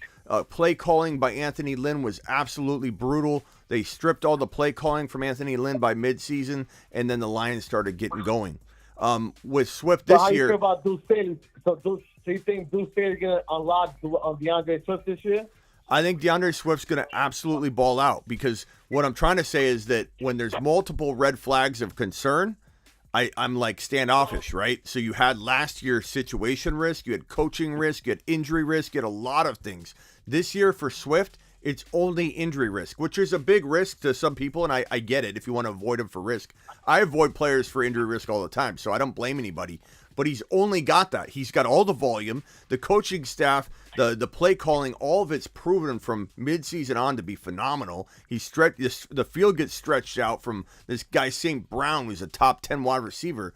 And it's like, Hawkinson's going to be healthy. There's going to be a lot of room to run for DeAndre Swift this year. My point being, who was the player you were even talking about? I sidetracked so far away, I forget. No, the player that I'm really high on this shit is A.J. Brown. Yeah, but what would you and ask? I have the stack. What'd you ask me about that? What? What was I talking about that? What running back were you talking about? Hunt. I was Kareem talking Hunt? about Kareem Hunt. Yeah. Kareem Hunt and Pitts. Oh, yeah. So Chubb. I was talking about Chubb. The reason I'm worried about Chubb is there's multiple red flags. There's injury risk, but because this guy's always a risk. There's mileage concerns. He's constantly, facing 8-man fronts, and he's going to face more 8-man fronts than ever. And you got Kareem Hunt vulturing, and he's the better pass catcher, and they're going to need to throw more because they're going to stack the box. You know what I mean? So there's a lot of red flags piling up on Nick Chubb. Yeah, it's a lot of red. It's get away from Chubb season. It's Kareem Hunt on the low-key season, and it's A.J. Brown season. Let's go. Let's go mashed potato that. You know what, Smitty? I need you to drop that tripod. I need you to drop that. I need it one more time. I need you to drop that. The mash. You have to know the tripod, man. Yeah, the quad. Let's do the Drop quad. it, man. Yeah, let's do the tripod one more time. But you want The tripod, also likened to pyramids in ancient Egypt, are constructed using Joe Burrow, Jamar Chase, and Javonte Williams. Come on, man. Let's go. Potatoes. Let's go. Thank you for having me on the show, man. Yeah, appreciate you, my man. I'll send. How can I drop some money to the show? I just sent you to the moon. You can do it two ways. In the description, it has a PayPal. You can tip via PayPal, or you can do a super chat just through the app, just by typing a message, and there's a little dollar sign. You can send it through super, but there's also a PayPal link in the description of the video. No problem, man. Thank you, man. Yeah, hey, appreciate you. Anytime, my man. You the man, Smitty. Yeah, you Lewis, right? I got you in the phone here, so call in anytime. I'll see you. Send me to the moon, man. You want to go to the moon? You want to take a lap? The moon. You want to go take a lap, or do you want to go to the moon? I'll take a lap for you, just for the love, Smitty. The lap is there, man. How about you take a lap and then I send you to the moon? Let's go. Okay, so here's your lap. All right, man. Go to the moon, mashed potato. Go to the moon. To the moon. Appreciate you, man. All right, man. Later. God, this Ron Navy fan club is just getting bigger. Ron Pod. The internet always wins. It just always Ron Pod. Just randomly, Dave's more interested in Ron Navy than he is any of the show or football. Ron Pod. We need to make a Ron Pod graphic. Ron Pod. Just have 4 pictures of Ron.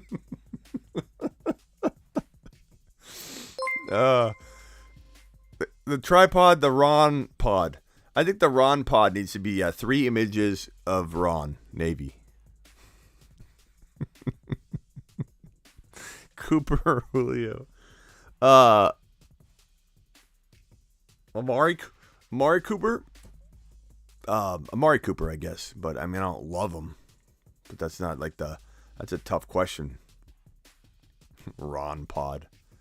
Milky Way sounds good. We do need to get a Milky Way list of players or some kind of...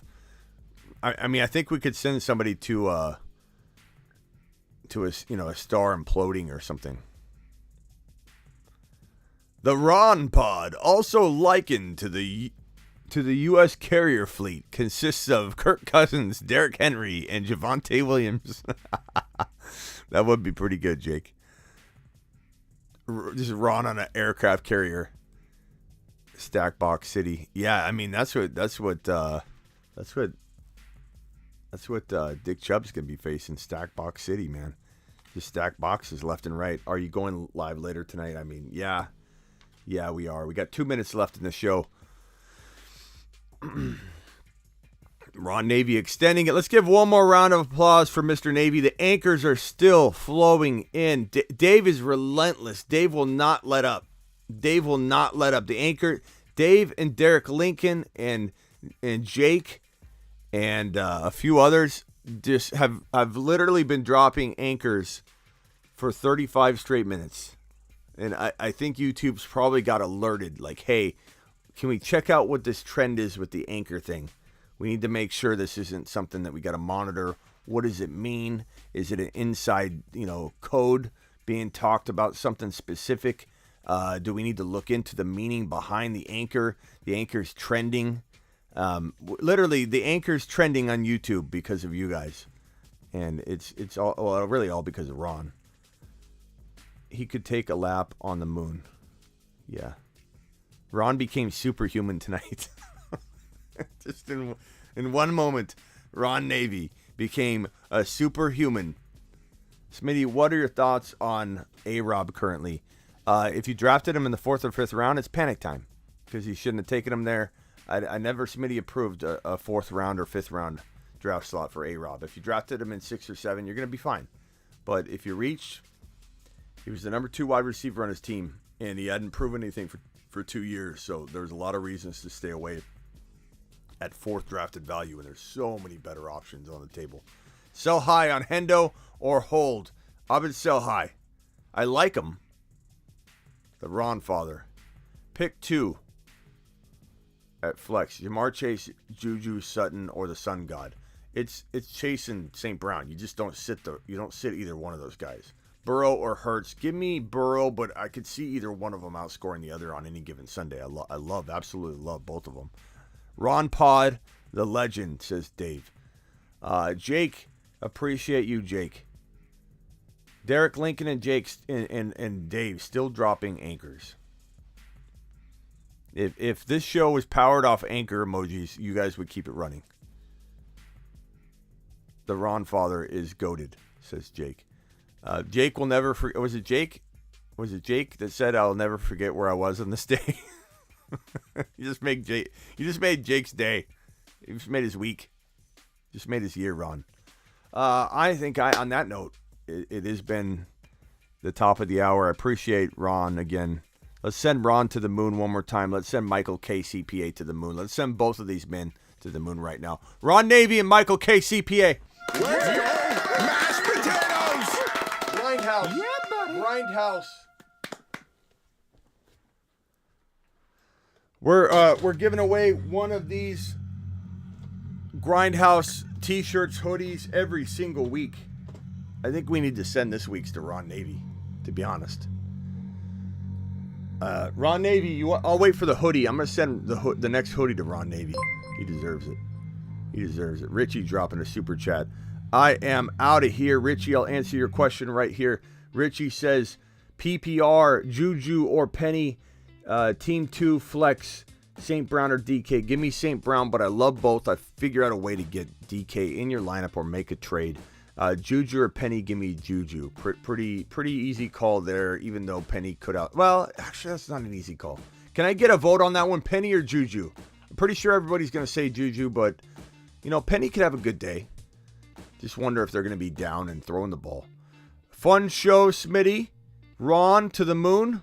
Ron definitely to the moon. Ron Navy, again, thank you, good buddy, good pal. It's time for some pizza? I don't know. Might eat some pizza on behalf of Ron. Pierce, rest of season. Look, high-end running back 2 at a very minimum for me with Dameon Pierce. This kid's going to go crazy. Appreciate every single one of you. I'll be live tonight. I'll see you tonight. Ron!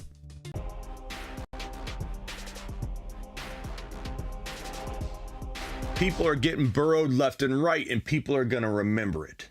Get burrowed. Ladies and gentlemen, I give you Run the Dawn. Run, run, run, run, run, run.